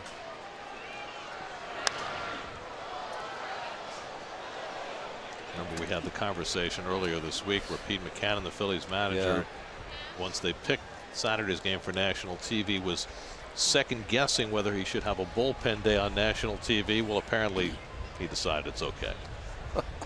He's going to move Asher to Saturday, have the bullpen game tonight, but they didn't do that. That's drilled to center field. Granderson back onto the warning track at the wall. He made the catch right at the top of the fence. Wow. I'm not sure he was even looking at that ball when it went into his glove, but Granderson snags it right at the top railing to take an extra base hit away from Paredes for the second out.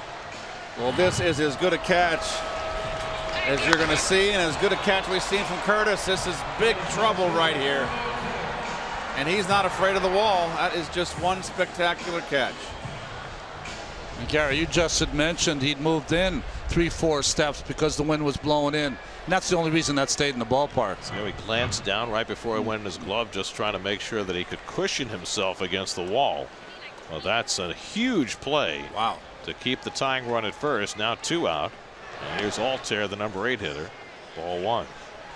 Well, this wind has played havoc on around 4 well-struck balls in Oswego. On both sides, right, Keith? Yep.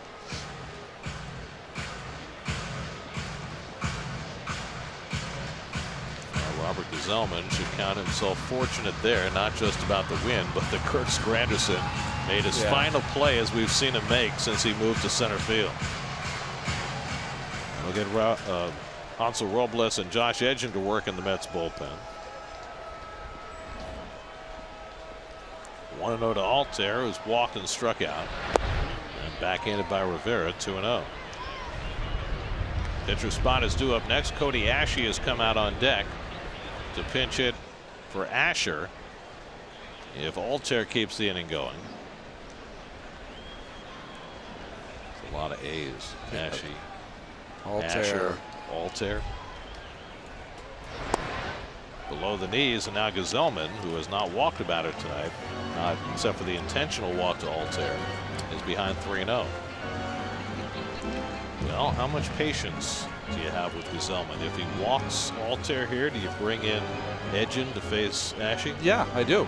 I do. Yeah, I don't think you have any patience at this time of year. It's a young pitcher that's given you a lot of great work in this game. Don't let it get away from you. Here's a strike, 3-1. What you really like is for him to throw one more ground ball, get out of it.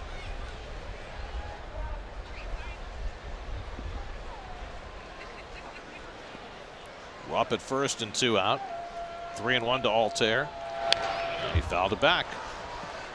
And it's 3-2. You can always tell the nerves of pitchers that chew gum. Chew it a little harder when they're under duress. So you're saying that Cologne never chews harder? No. Steady chew. Rupp gets set to run due to playing behind him. 3-2 to Altair. Grounded down to third. Reyes has the hop. Side retired. 6 strong innings from Robert Gazelman. Finds his way through trouble in the 6th. 2-1 New York.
and we asked if the Mets are already in. Home field at the station. Syndergaard starts Sunday, and 70% of you got the right answer.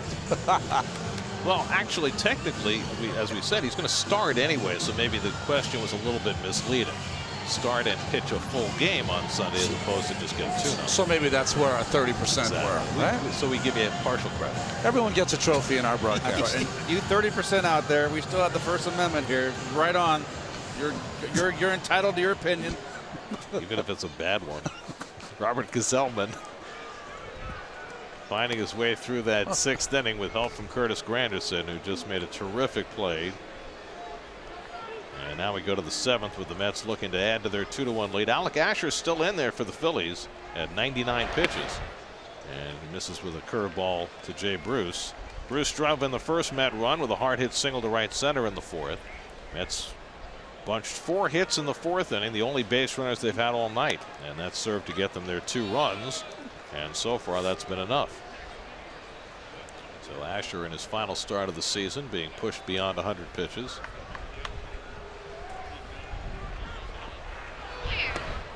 And he promptly falls behind Bruce 3-0.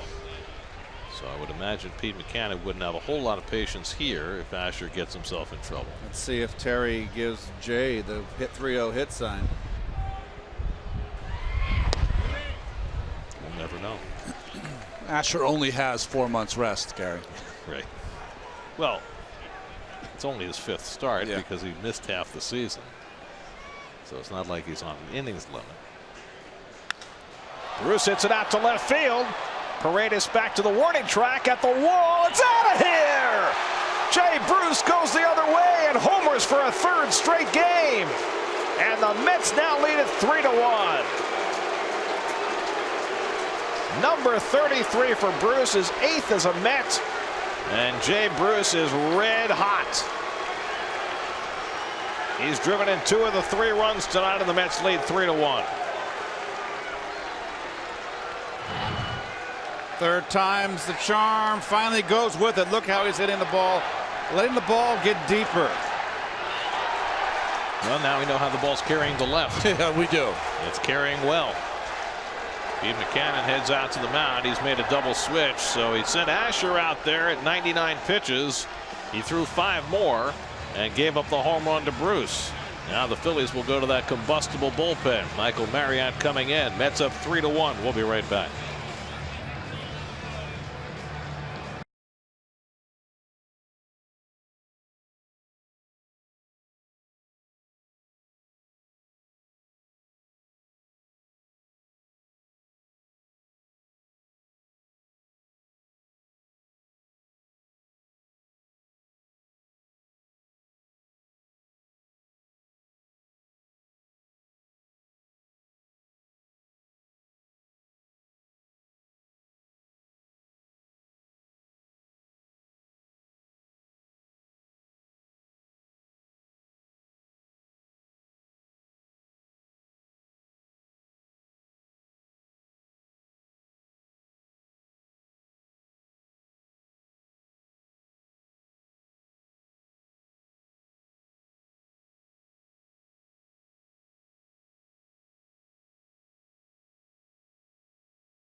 Comes into play left field. He'll bat ninth. Michael Marriott, first man out of that Phillies bullpen. Well, University of Nebraska double switch. Ashley and Marriott were teammates at the University of Nebraska. Marriott scoreless in 11 of his last 14 outings, but the other 3 were tough. So the Phillies' September bullpen ERA is over 8. And even going back further this year, as T.J. Rivera steps in against Marriott, the Philly bullpen against the Mets this year has worked 59 2/3 innings and given up 53 earned runs. Whoa. It's a 7.99 ERA for the Philadelphia bullpen against the Mets.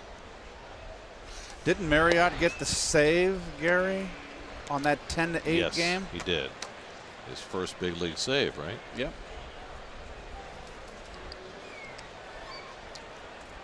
.15. Oof. Well, we saw a lot of that last weekend. Let's hoping to take further advantage of that tonight. By the way, Asher giving up that home run to Bruce. First home run Alec Asher's ever given up in the major leagues. Or at least this season. Should caveat that. First this year in 27 2/3 innings. And Rivera strikes out on the fastball from Marriott, 1 away. 3 curveballs and a fastball away right by Rivera. So 1 out and nobody on. Now Lucas Duda, who's 0 for 2.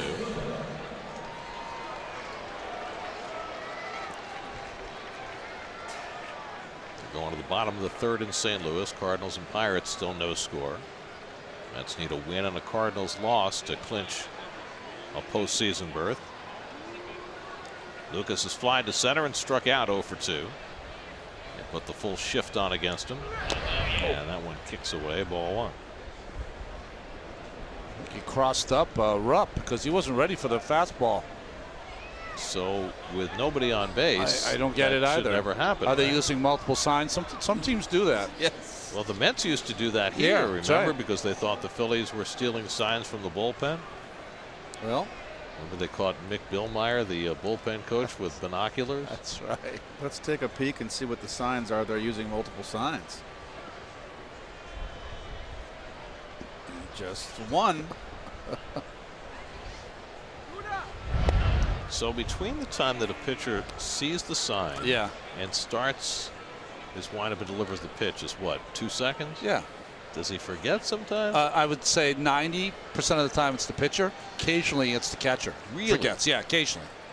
Just puts down a number and forgets what he put down? No, he just thinks he put down something else. Like he'll go, okay, breaking ball here, and somehow he'll put a 1 down. And you bring the express, and it hits him in the helmet. But that's very rare. It's almost always the pitcher.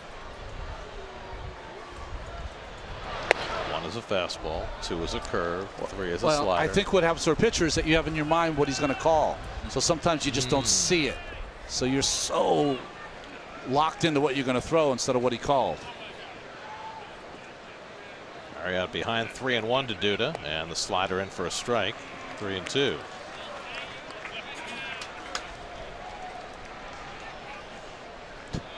She looks a little nervous. No, she's cold.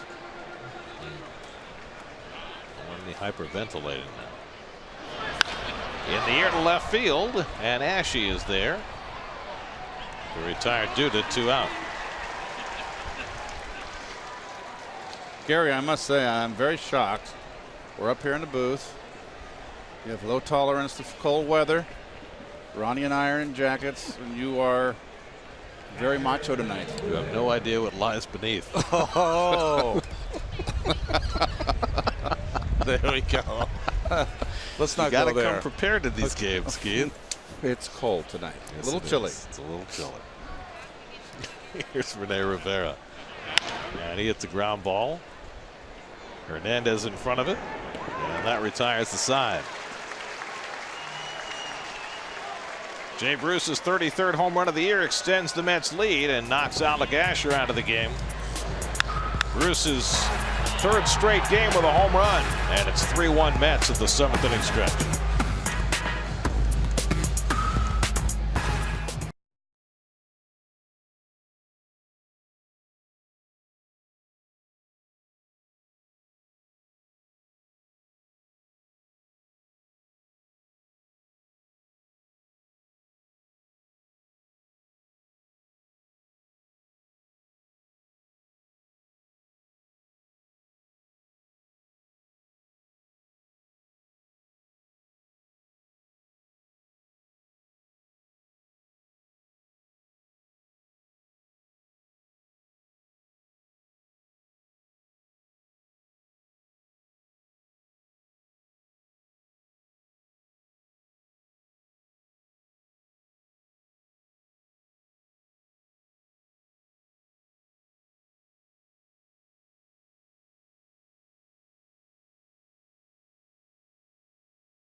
third inning, giving the Cardinals a 1-0 lead over Tyler Glasnow and the Pirates.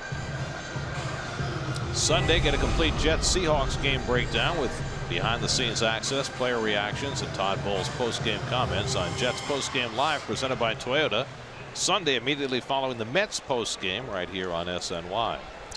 Well, the Mets go to their bullpen to start the bottom of the 7th. Fernando Salas is in.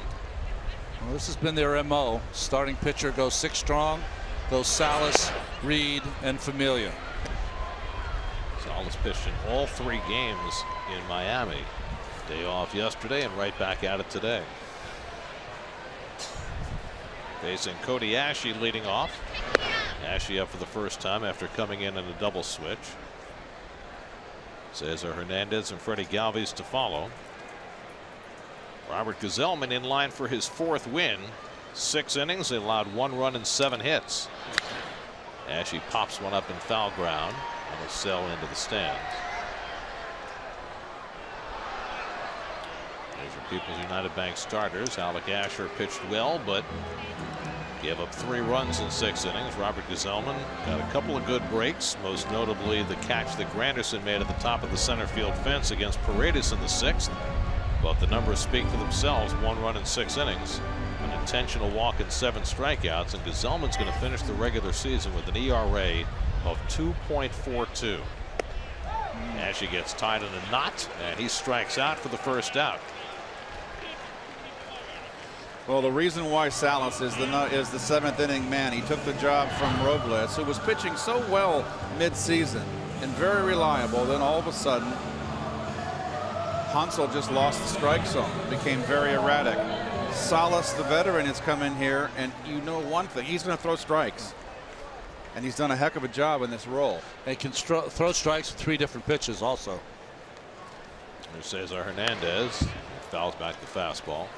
Hernandez 1 for 3, single to center his last time up.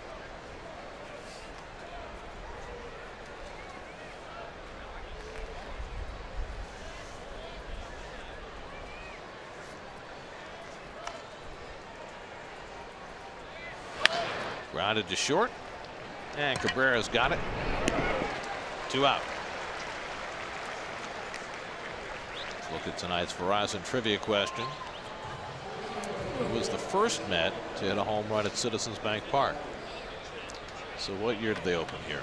2004? Yeah. 2004?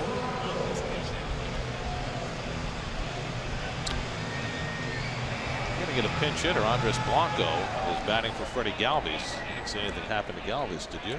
No. Jerry Blevins getting ready in the bullpen for the Mets with the left-hand hitter Herrera on deck. Galvis had a bunt hit in the 5th inning. Has not had a play in the field since then. So we'll try and find out what has happened to Freddie Galvis as Blanco bats for him. And a fastball in for a strike, 1-1. Is this the oldest park in the National League East? It will be next year. Yeah. As soon as Turner Field's out. Wow. All right, Washington was 2007 or 8. Might have been, yeah, 8. Miami was 2012. Citi Field 2009. It's a good call. Nothing's as old as it used to be. I know, right? No Fenways or Wrigleys in the National League East. I mean, it's been odd to me for several years now. It's been the case that the 3rd oldest stadium in current use is Dodger Stadium, which still feels brand new. Texas is going to get a new stadium. Didn't they just get one? Or so it seems. Struck him out. Salas threw a fastball by Blanco. A very impressive 1-2-3 inning for Fernando with a couple of strikeouts. Upstairs was where Rivera wanted it and where Salas provided it. On to the 8th we go, 3-1 New York.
NY is brought to you by Toyota. Visit your local Toyota dealer or buyatoyota.com today. Toyota, let's go places.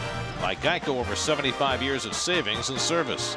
And by Tito's Handmade Vodka, America's original craft vodka. Visit us at titosvodka.com. Fanatic in slow motion. Something you might want to avert your eyes from. Yes. Alejandro De Aza, the pinch hitter for New York. Andres Blanco stayed in the game at shortstop. Hamstring tightness for Freddie Galvis why he came out of the game. So De Aza bats for Salas, who looked tremendous in his inning of work. And now the Mets bullpen set up exactly the way they want, with Addison Reed and J.R.'s Familia set to pitch the final 2 innings. Could add on a couple of runs. Would be a good idea. Look at those spikes. That's hideous. And now Marriott behind on De Aza 3-0. Oh, you like the laces? Kansas City Chiefs.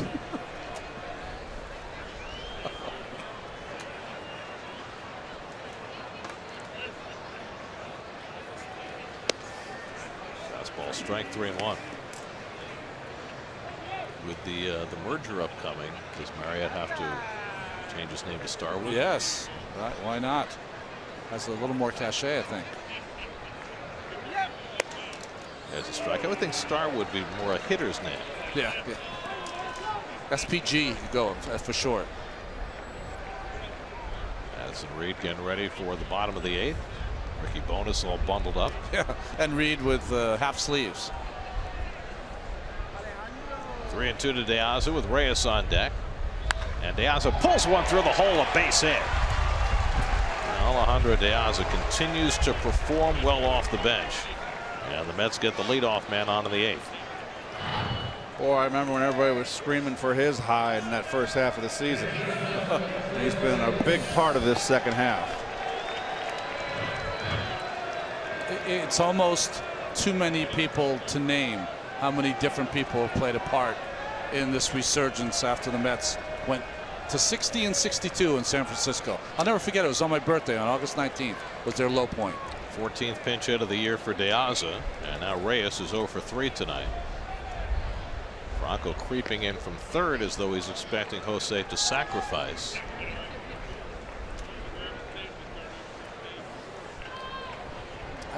I just don't see Reyes the way he's swinging, sacrificing here, unless he was trying to bunt for a base hit also. Swinging all the way, 0-1. Let's answer our Verizon trivia question. First Met home run at Citizens Bank Park was it David Wright? Jason Phillips before Wright came up. The bespeckled one. He hit, if I'm not mistaken, the 5,000th home run in Mets history. Jason Phillips. That's pulled toward the hole, and that's a base hit for Reyes. De Aza will pull in at second. It goes under the glove of Altair, and now De Aza will go to third. And the Mets have runners at the corners with nobody out. Is that the second ball that has gotten under Altair? I think the series, the 4-game series, and just very loose. Oh my goodness, just missed it. So a base hit for Reyes. The error allows De Aza to go to third base, and now the Mets have the table set for Asdrubal Cabrera. Cabrera 0 for 3 tonight. They can blow it open right here.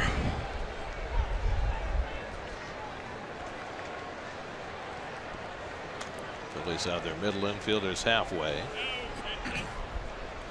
And Cabrera gets one in the air, shallow right field.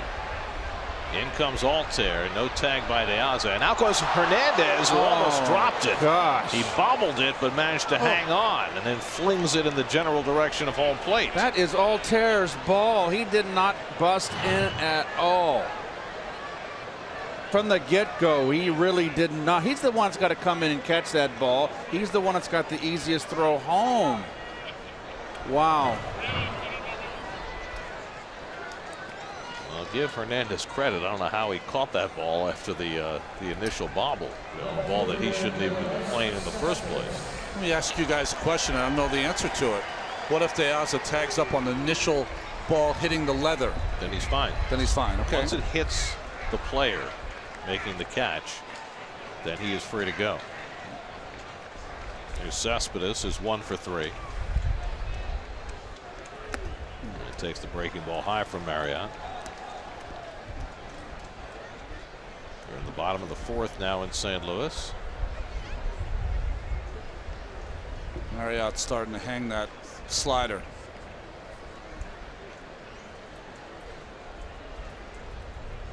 Cespedes takes a rip at one, and it's 1-1. Better one there.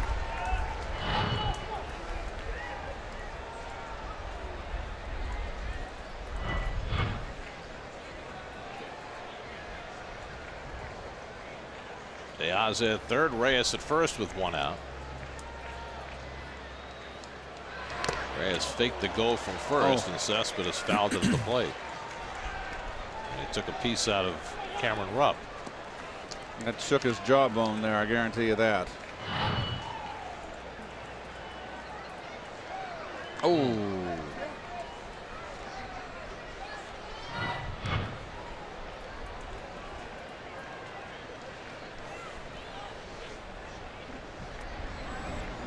Joely Rodriguez up in the bullpen with the left-hand hitters coming up. Granderson and Bruce behind Cespedes. Marriott ahead on the count on Cespedes, 1-2. Mets up 3-1 in the 8th. Reyes, who was looking frisky on that last pitch, scampers back. Do you want him not running with 2 strikes on Cespedes? I would say no, because you know, you want to take the double play. Out. Oh, that's close. He almost caught him flat-footed that time. Reyes had to fall back into the bag. It's like he was in slow motion getting back, but he got it. I mean, it doesn't always happen because Cespedes is such a good hitter, but he has to be the advantage to the pitcher here at 1-2. So I'd like to see Reyes go. No shift against Cespedes this time, with the double play in order and a harder throw by Marriott.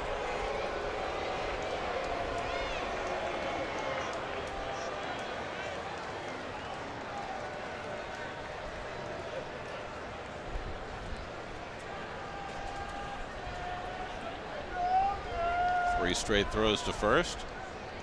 Now the 1-2 to Cespedes, and the breaking ball fouled off. So he threw him 1 bad slider and then 3 good ones in a row. He better be careful throwing 1 too many. Cespedes can always seems to get a piece of that and stay in the at bat.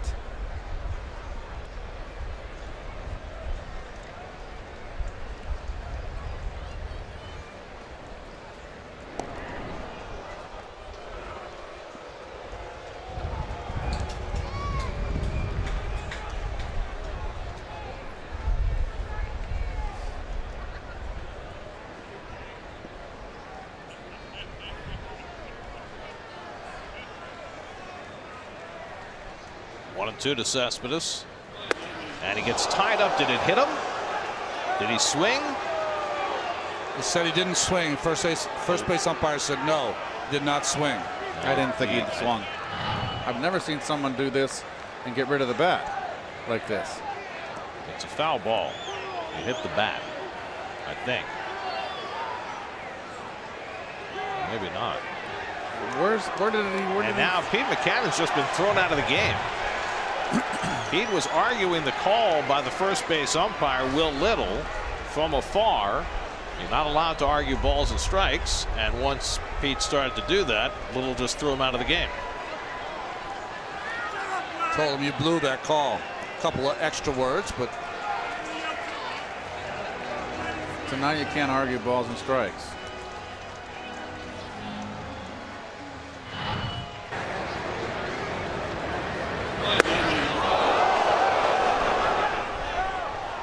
Definitely no swing.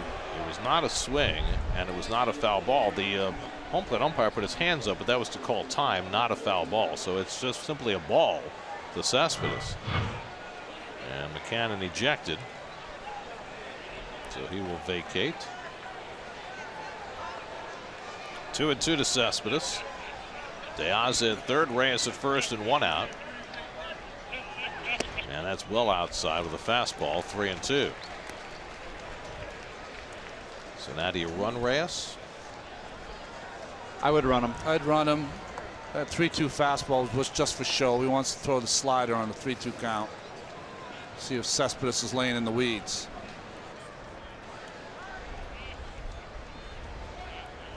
Reyes runs. Cespedes pops it up.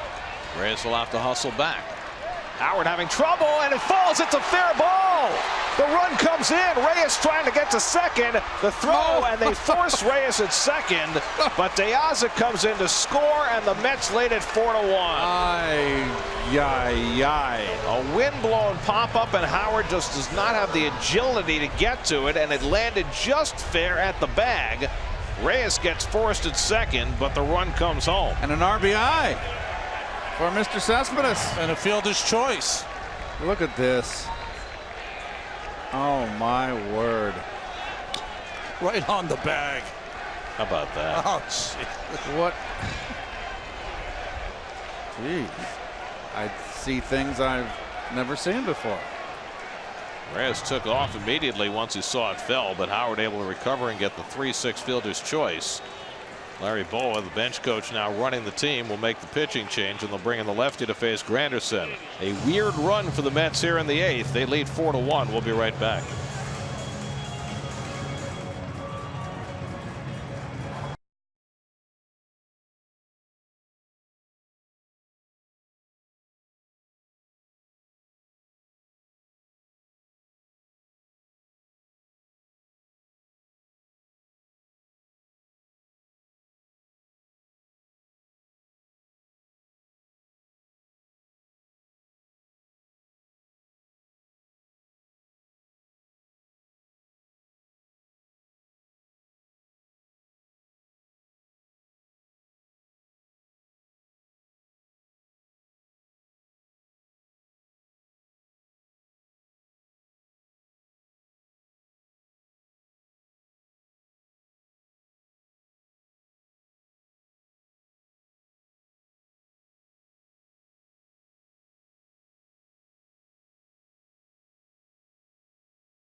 In New York once looked great, the other time not so great. Well, it was all about his control. He's got a good slider, but he has a hard time throwing it for strikes sometimes. Coming to face Curtis Granderson, the Mets getting a gift run. An error allowing De Aza to get to third, and he comes home on a pop-up that eluded Ryan Howard. And now with Cespedes at first and 2 out, Granderson, who's 1 for 3 tonight, and that's well outside for ball 1. Mets were down in this game 1-0. They scored twice in the 4th. Granderson was in the middle of that. They got a home run from Bruce in the 7th, and now a gift run here in the 8th. And Granderson takes just out of the strike zone, 2-0. If you're watching this game and you're the Giants and you're saying to yourself, come on. Got to make that play. Well, think about how this inning has progressed. It could have been even worse because you had the pop-up to shallow right that turned into a circus catch for Hernandez. Well, Hernandez did a good job. He shouldn't have had to catch that. Right. But Altuve made the error on the base hit. Should have been there for the pop-up that he wasn't. And now Howard lets a pop-up drop. I know it's windy, but it's a little strange. There's ball 4 and Granderson's on. And the Mets will have 2 aboard for the red-hot Jay Bruce. That was the case. Altuve made the error on the ball under his glove. And the next pop-up didn't really want any part of it.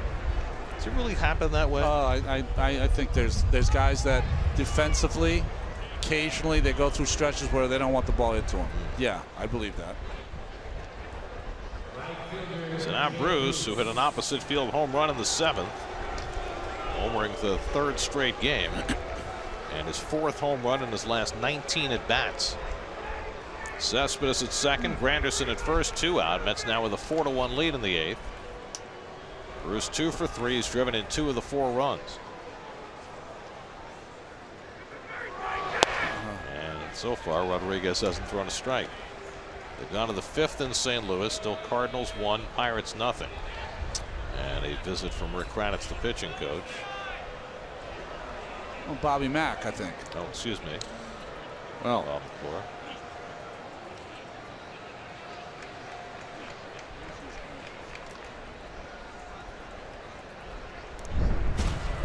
Well, opposite field home run from Bruce, 33rd on the year, 8th as a Met, and third in 3 games.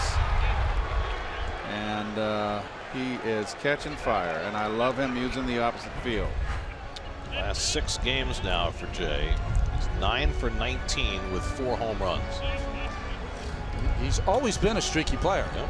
He's on one of those other streaks right now. Well, the league owes him a ton from the last 7 weeks before that.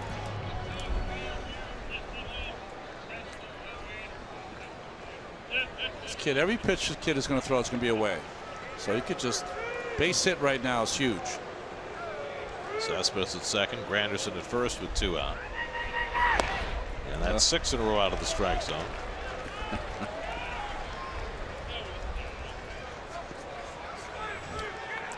Luis Garcia, next man up in the Phillies bullpen, with right-hand hitter T.J. Rivera on deck.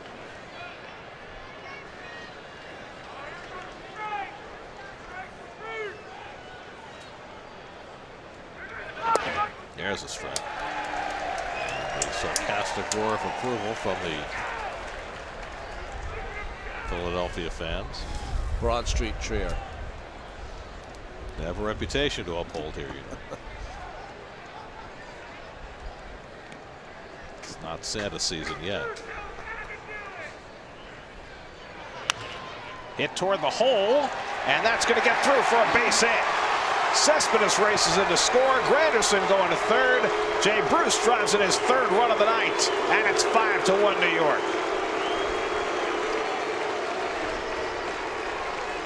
Well, when you're hot, even your bounding balls find a hole. Well, the shift comes back to bite, and he's staying back using the opposite field. This was not an overswing.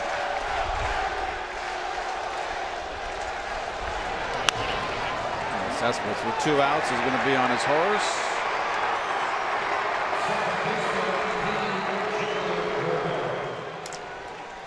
There you go, Jay, right after the plate. So Bruce 3 for 4 with 3 RBIs tonight. Ramirez over there to make sure Cespedes' leg is okay, and he's smiling. That's a good thing. Did you see Reyes? He's explaining to Cespedes the ball hit the bag. I was afraid at some point that the pop-up was going to hit me in the head. They're saying, Cespedes probably saying, I never saw that in Cuba. It's never happened before. Here's T.J. Rivera taking a cut of the fastball. So the Mets have tacked on a couple here in the 8th inning, thanks to some odd defense by the Phillies. Rivera drove in a run with a 4th inning single. That gave the Mets a 2-1 lead. And Bruce has helped expand it. A home run in the 7th and an RBI single in the 8th. It is notable, though, that over the last week, as the Mets have been putting together scads of offense, they've done less and less of it with the home run ball, after being so reliant on the home run all season. Stopped by Rupp, 1-2. Including tonight, the Mets have now scored 69 runs in their last 8 games. And tonight, 4 of the 5 have come without benefit of a home run.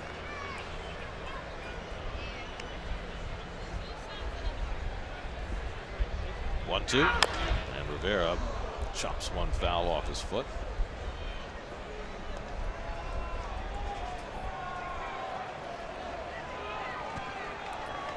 Pirates didn't score in the top of the 5th. They go to the bottom of the 5th. Still Cardinals 1, Pirates nothing. Martinez throwing a gem. And Tyler Glasnow, the Pirate rookies, allowed only 1 hit through the first 4 innings, but that one was the Jerko home run. 1-2 coming. And Rivera hits it down the right field line, slicing away, and it will foul.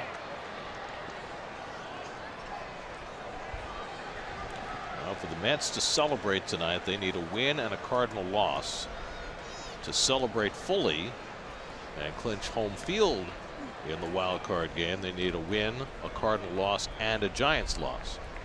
Giants don't start for another 45 minutes as they take on the Dodgers tonight in San Francisco. 1-2 coming. Check swing, and it's down low. 2-2. Mets 5 runs and 8 hits. The Phillies 1 run and 7 hits. Addison Reed still on call, biding his time.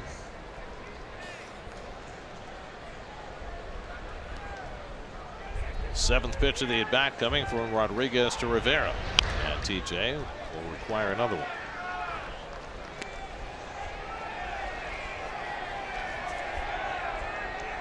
Well, the Mets are doing what they have to do. They're just applying the pressure on the 2 teams beneath them, the Cardinals and the Giants.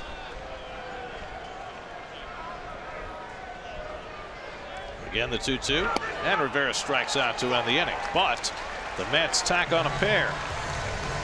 We go to the bottom of the 8th. Mets 5, Phillies 1.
shows you how to solve all of life's problems with slow motion hair flips on an all new episode of the SNY.TV digital series, The Amazing Life, presented by Coca-Cola.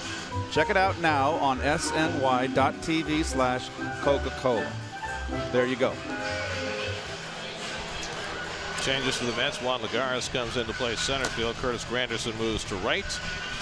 And Addison Reed, who has locked down the 8th inning all year, will come on to try to do just that. Got a nice little cushion this time, too, with the 4-run lead for the Mets.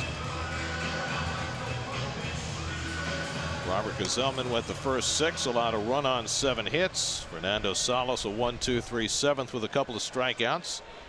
And now Reed will face the heart of the Phillies batting order, Herrera, Franco, and Howard in the 8th.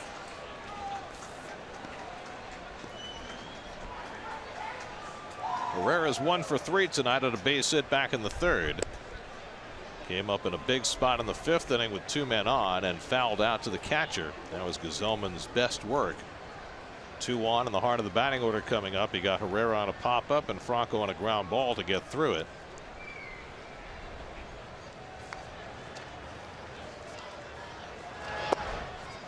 Herrera takes a strike, 1-1.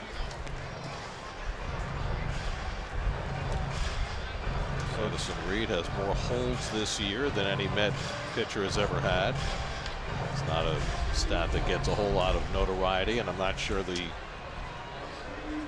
predictive value of it, but it just tells you he has been right there all year setting things up for Familia, and without him, Familia's 50 save season would not have been a possibility. Quite simply, he's just had an equally as good year as Familia. How about that? And Familia's got the 50 saves.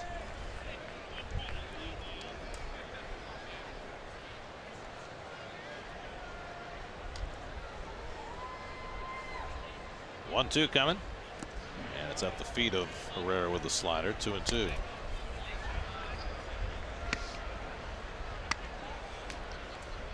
Well, lo and behold, look who started off that 8th inning for the Mets. The 2-run 8th was a pinch hit base hit by Diaza once again in the middle of things, and winds up scoring a run. In most bizarre fashion. Have you ever seen anything like that before? No.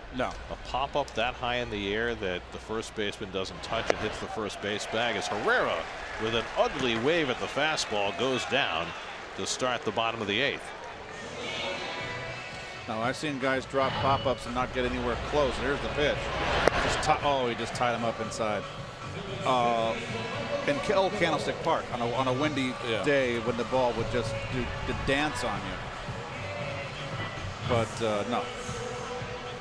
And it was so strange because, Reyes has come back first, guarding his head so he wouldn't get hit by the pop-up as he tries to avoid getting doubled up. He knows he's got a helmet on, right? Well, still, it's a pop-up. You don't think that would hurt? No. Pop-up. The only thing that hurt was first base. You know the story about the ball dropped from the Washington Monument, right? Broke the guy's hand. Yeah, thank God Ryan wasn't there.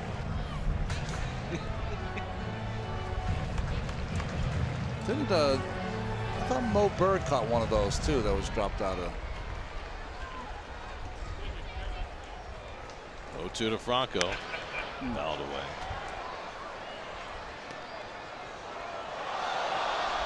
Well, the Phillies in danger tonight of suffering their 90th loss of the year.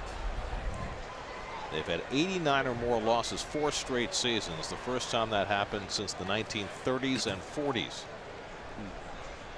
In fact, you go back to the period between 1933 and 45, the Phillies had 13 straight years they lost 89 or more. And remember, that was a 154 game schedule. But now they've done it these 4 seasons as Rivera gets knocked back on his heels by that foul ball.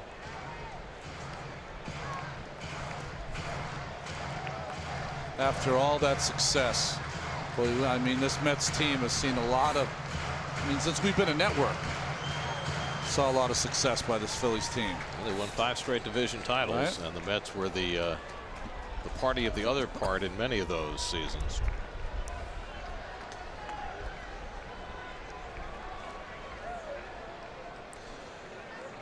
Now the shoe on the other foot. Quick pitch. In there. Strike 3 call. Reed got rid of it quickly, and Franco goes down looking. Back-to-back strikeouts for Reed to start the bottom of the 8th. Now it's Ryan Howard. There's your Porsche leaderboard. Ryan Howard, 197 home runs here. Only one player among active players has more in his own ballpark. And that's the now retiring David Ortiz. Now, Howard is leaving Philly after this year, but I don't think he necessarily intends to retire. I think he'd like to have a job next year.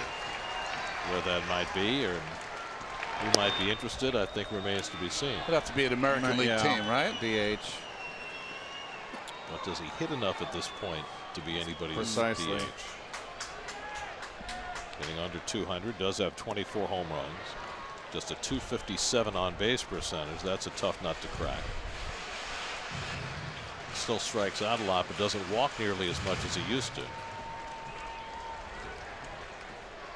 He'll be 37 next year. Well, Reed's got a real good cut on his fastball in tonight's game.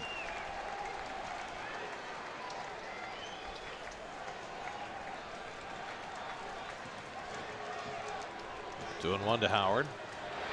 And he fouls it back 2-2.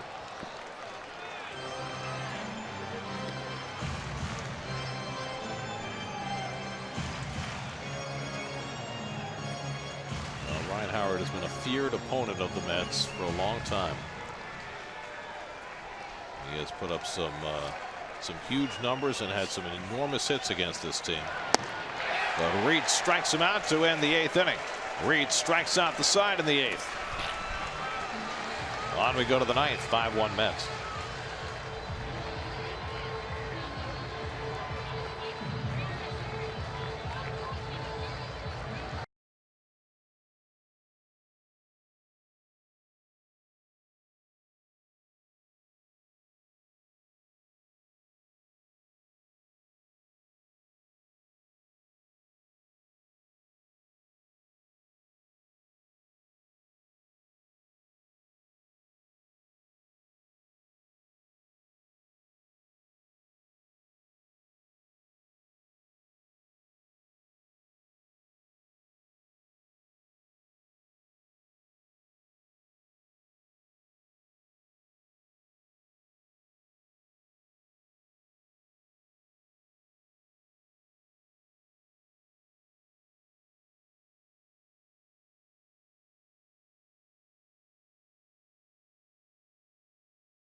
All right, gentlemen, we'll see you after we're done here.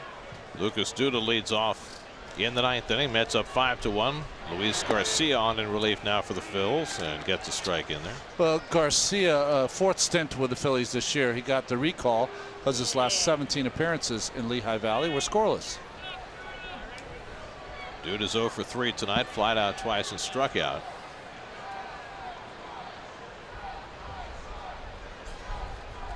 That's pulled to the right side, right into the shift.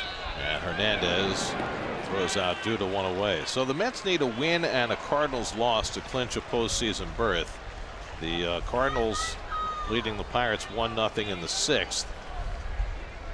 What happens when the Mets, if the Mets win this game, and that game is still in progress? We're not 100% certain right now. The Mets do have a day game tomorrow at 1 o'clock, so it might be hard for them to hang around a long time to wait for the outcome of the Cardinals game. But we'll see how that plays out tonight. I mean, I could see a scenario where the Mets plan to hold off on the celebration, but then if the Pirates are rallying while they're in the clubhouse, maybe they hang around. So see how that works. But either way, SNY will have full coverage of whatever transpires. That's hit to the right side and through for a base hit for Rene Rivera. So Rene snaps an 0 for 11 stretch with a 1-out hit. And I might also add this. You know, we are not doing the game tomorrow. The game is on Fox. And if the Mets were to clinch tomorrow, SNY will have full coverage of any post-game celebration. Okay. Of course, they'll have full post-game coverage anyway. But if we're not here and a clinching happens without us, don't worry. SNY will be there for the clinching celebration. Just wanted to ease your mind on that. Thank you very much, Gary. Let's be on a train. Well, this is your last game. That's for right. us this That's year. it. Right, Ronnie. There's Michael Conforto pinch hitting. You know, it's interesting, though. The manager has said many times to all of us that the Mets have to take care of business, and that is to win out. And best way to take care of business is go back to the hotel and get ready for tomorrow. Because here's the thing. Even if the Mets were to wait around and say the Cardinals were to lose, they still would have business tomorrow unless the Giants lose also. And they won't know that until too late. Exactly. So it makes no sense. sense. Be 2 in the morning, and you know, with a 1 o'clock game tomorrow, they're not hanging out for that. So that game tomorrow will have probably, I mean, we don't know, but probably will have some import anyway. So the Mets have to keep their eye on the prize. Conforto fouls one off, 1 and 2. It's an odd situation. I mean, you know, last year was so clear cut. The Mets took the field, they won the game, they got to celebrate. Yeah. Not every team gets to do that. How about the Red Sox? The Red Sox got walked off and then celebrated. Whereas the Cubs, who had clinched the night before, won on a walk-off and then got to celebrate the next day. Conforto hits one down to Howard. Out at second. Blanco's return, not in time. Jeez. So they get the 3-6 force play on Rivera. But Conforto keeps the inning alive. Well, no sense of urgency from Howard at first base on this double play. He took from here to September to get rid of this ball. That's 13 months, folks. It took too long a time. That's a easy double play. But Howard has always been an offensive player, not a defensive player. So the inning continues for Reyes, who's 1 for 4. Reyes was on first base when that pop-up off the bat of Cespedes landed right near him and beyond the reach of Howard. That brought in the 4th Met run.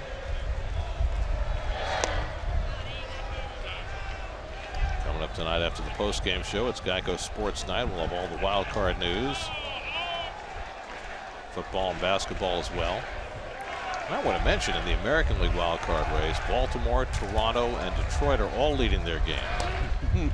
Toronto and Baltimore tied for the 2 wild card spots, with the Tigers a game and a half behind. And the Tigers had a game against the Indians rained out on Thursday that they might have to play on Monday. Now, if Baltimore and Toronto keep winning, that'll be moot. Exactly. Seattle also still in it, 2 back with 3 to play. They play at home against Oakland tonight. If Toronto and Baltimore tie, Toronto has the game will be in Toronto.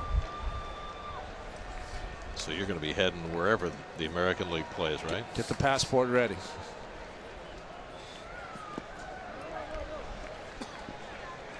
Two and 2 now to Reyes.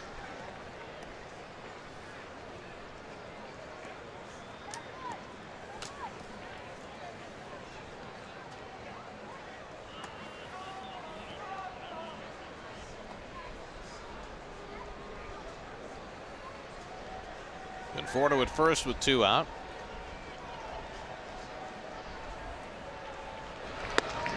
Reyes takes a high breaking ball, 3-2.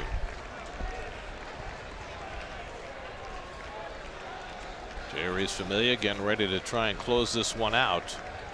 Phillies will have Rupp, the pitcher spot, and Altair due up in the bottom of the ninth. Alonso Robles is staying busy just in case the Mets completely break this game open. 3-2. Conforto will run. And Reyes tops one. Fair ball. Reyes didn't run. Rupp puts the tag on him, and that retires the side. We go to the bottom of the ninth, 5-1 New York.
At least a tie for a wild card berth.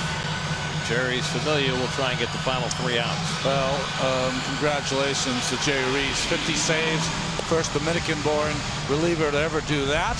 Not a save situation here, but 3 important outs. The 13th pitcher in history born anywhere to save 50 games in a season. It's quite an accomplishment. Cameron Rupp will lead off in the bottom of the ninth. Tommy Joseph is out on deck to pinch hit, and then Aaron Altair for the Phillies, who took a 1-0 lead in the second on a sac fly by Rupp, who is 2 for 2 since then. But the Phils have not scored since. Robert Gazelman went 6, allowed a run on 7 hits. Salas a perfect 7th, Reed a perfect 8th, and now Familia. And Rupp takes a fastball for a strike. Pirates threatened but did not score in the top of the 6th. They go to the bottom of the 6th in St. Louis. Cardinals 1, Pirates nothing. Come on, keep up, scoreboard. Throwing away 1-1 to Rupp.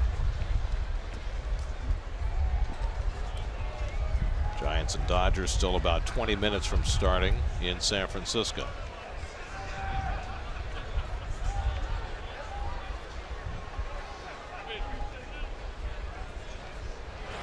And Rupp takes a slider for a strike, and it's 1-2.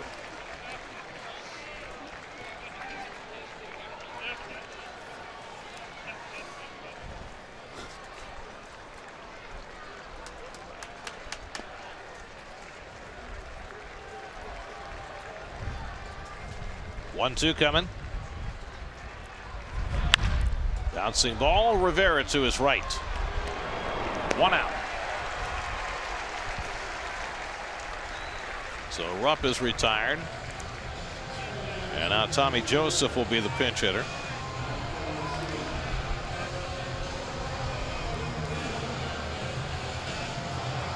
Joseph, who's played most of the first base for the Phillies the second half of the year. He'll probably get most of the at-bats next year there, right?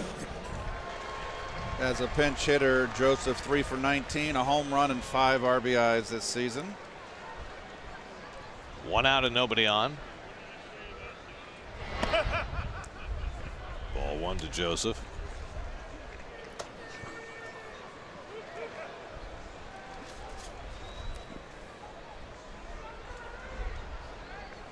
Mets are 25-12 since August the 19th. Best record in baseball over that span. And now on the verge of extending their season.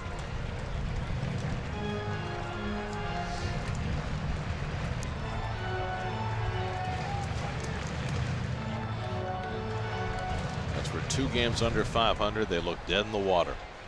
They got that guy back from the DL. They got Cespedes back from the DL.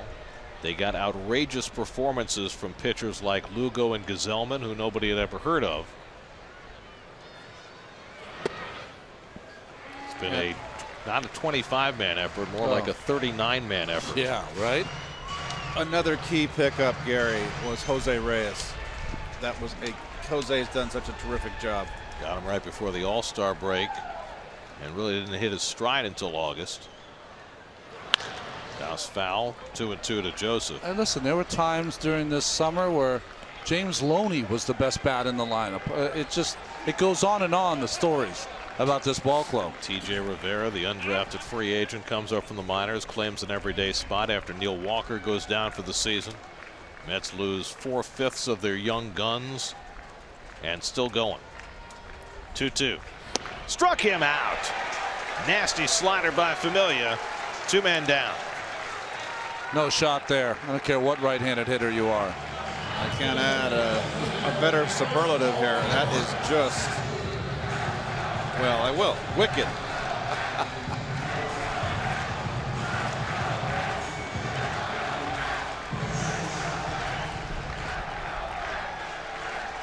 So now the Phillies down to their final out. Aaron Altair 0 for 2 and a walk tonight. And it's below the knees, ball 1. More Mets fans than we thought.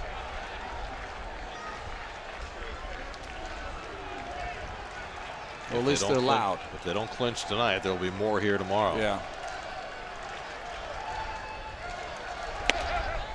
Off the corner to Altair, and it's 2-0. If Altair keeps it going, Cody Ashe would be next.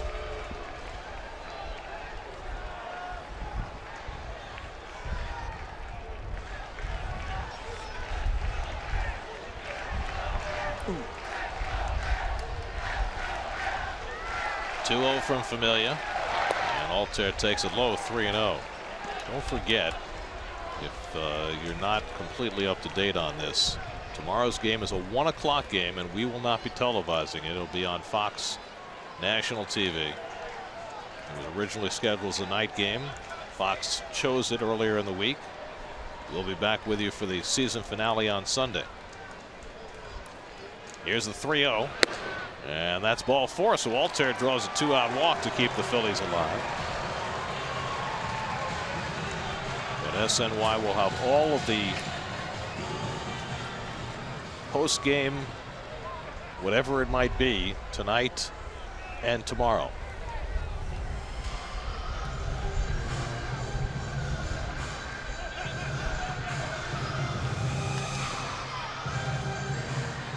So now Cody Ashe will come up for the second time. Ashe struck out against Fernando Salas in the 7th.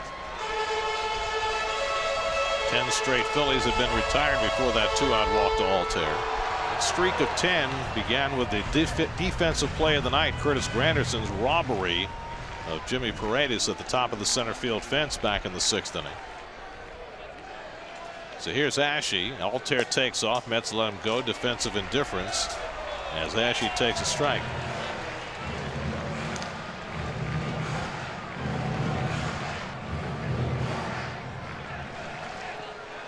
Cardinals just added a run in the bottom of the 6th. They lead 2-0 over the Pirates.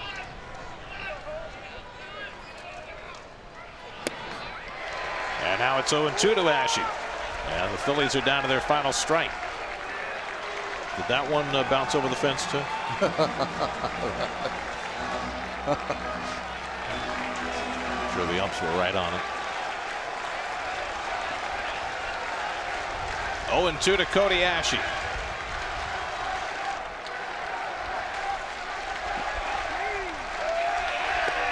Strike 3 called, and the ball game is over. Familia puts on the finishing touches, and the Mets guarantee they will play beyond Sunday. They clinch at least a tie for a wild card berth in the National League as Robert Gsellman gets his 4th win. Jay Bruce stays hot, and the Mets beat the Phillies 5-1. Well, the hero today, besides Gsellman from the offensive standpoint, has been Jay Bruce, who has caught fire. 3 for 4 on the day with a home run, his 3rd home run in as many games. 3 RBIs, drove in 3 of the 5 runs. Just a big day, but it's been another team effort. Everybody contributing to this Met win. Just got to enjoy the pitching of Gsellman, the youngster who had is finished as far as a starting pitcher in the regular season, ends up with a 2.42 ERA, and then on to Salas, Reed, and then Familia.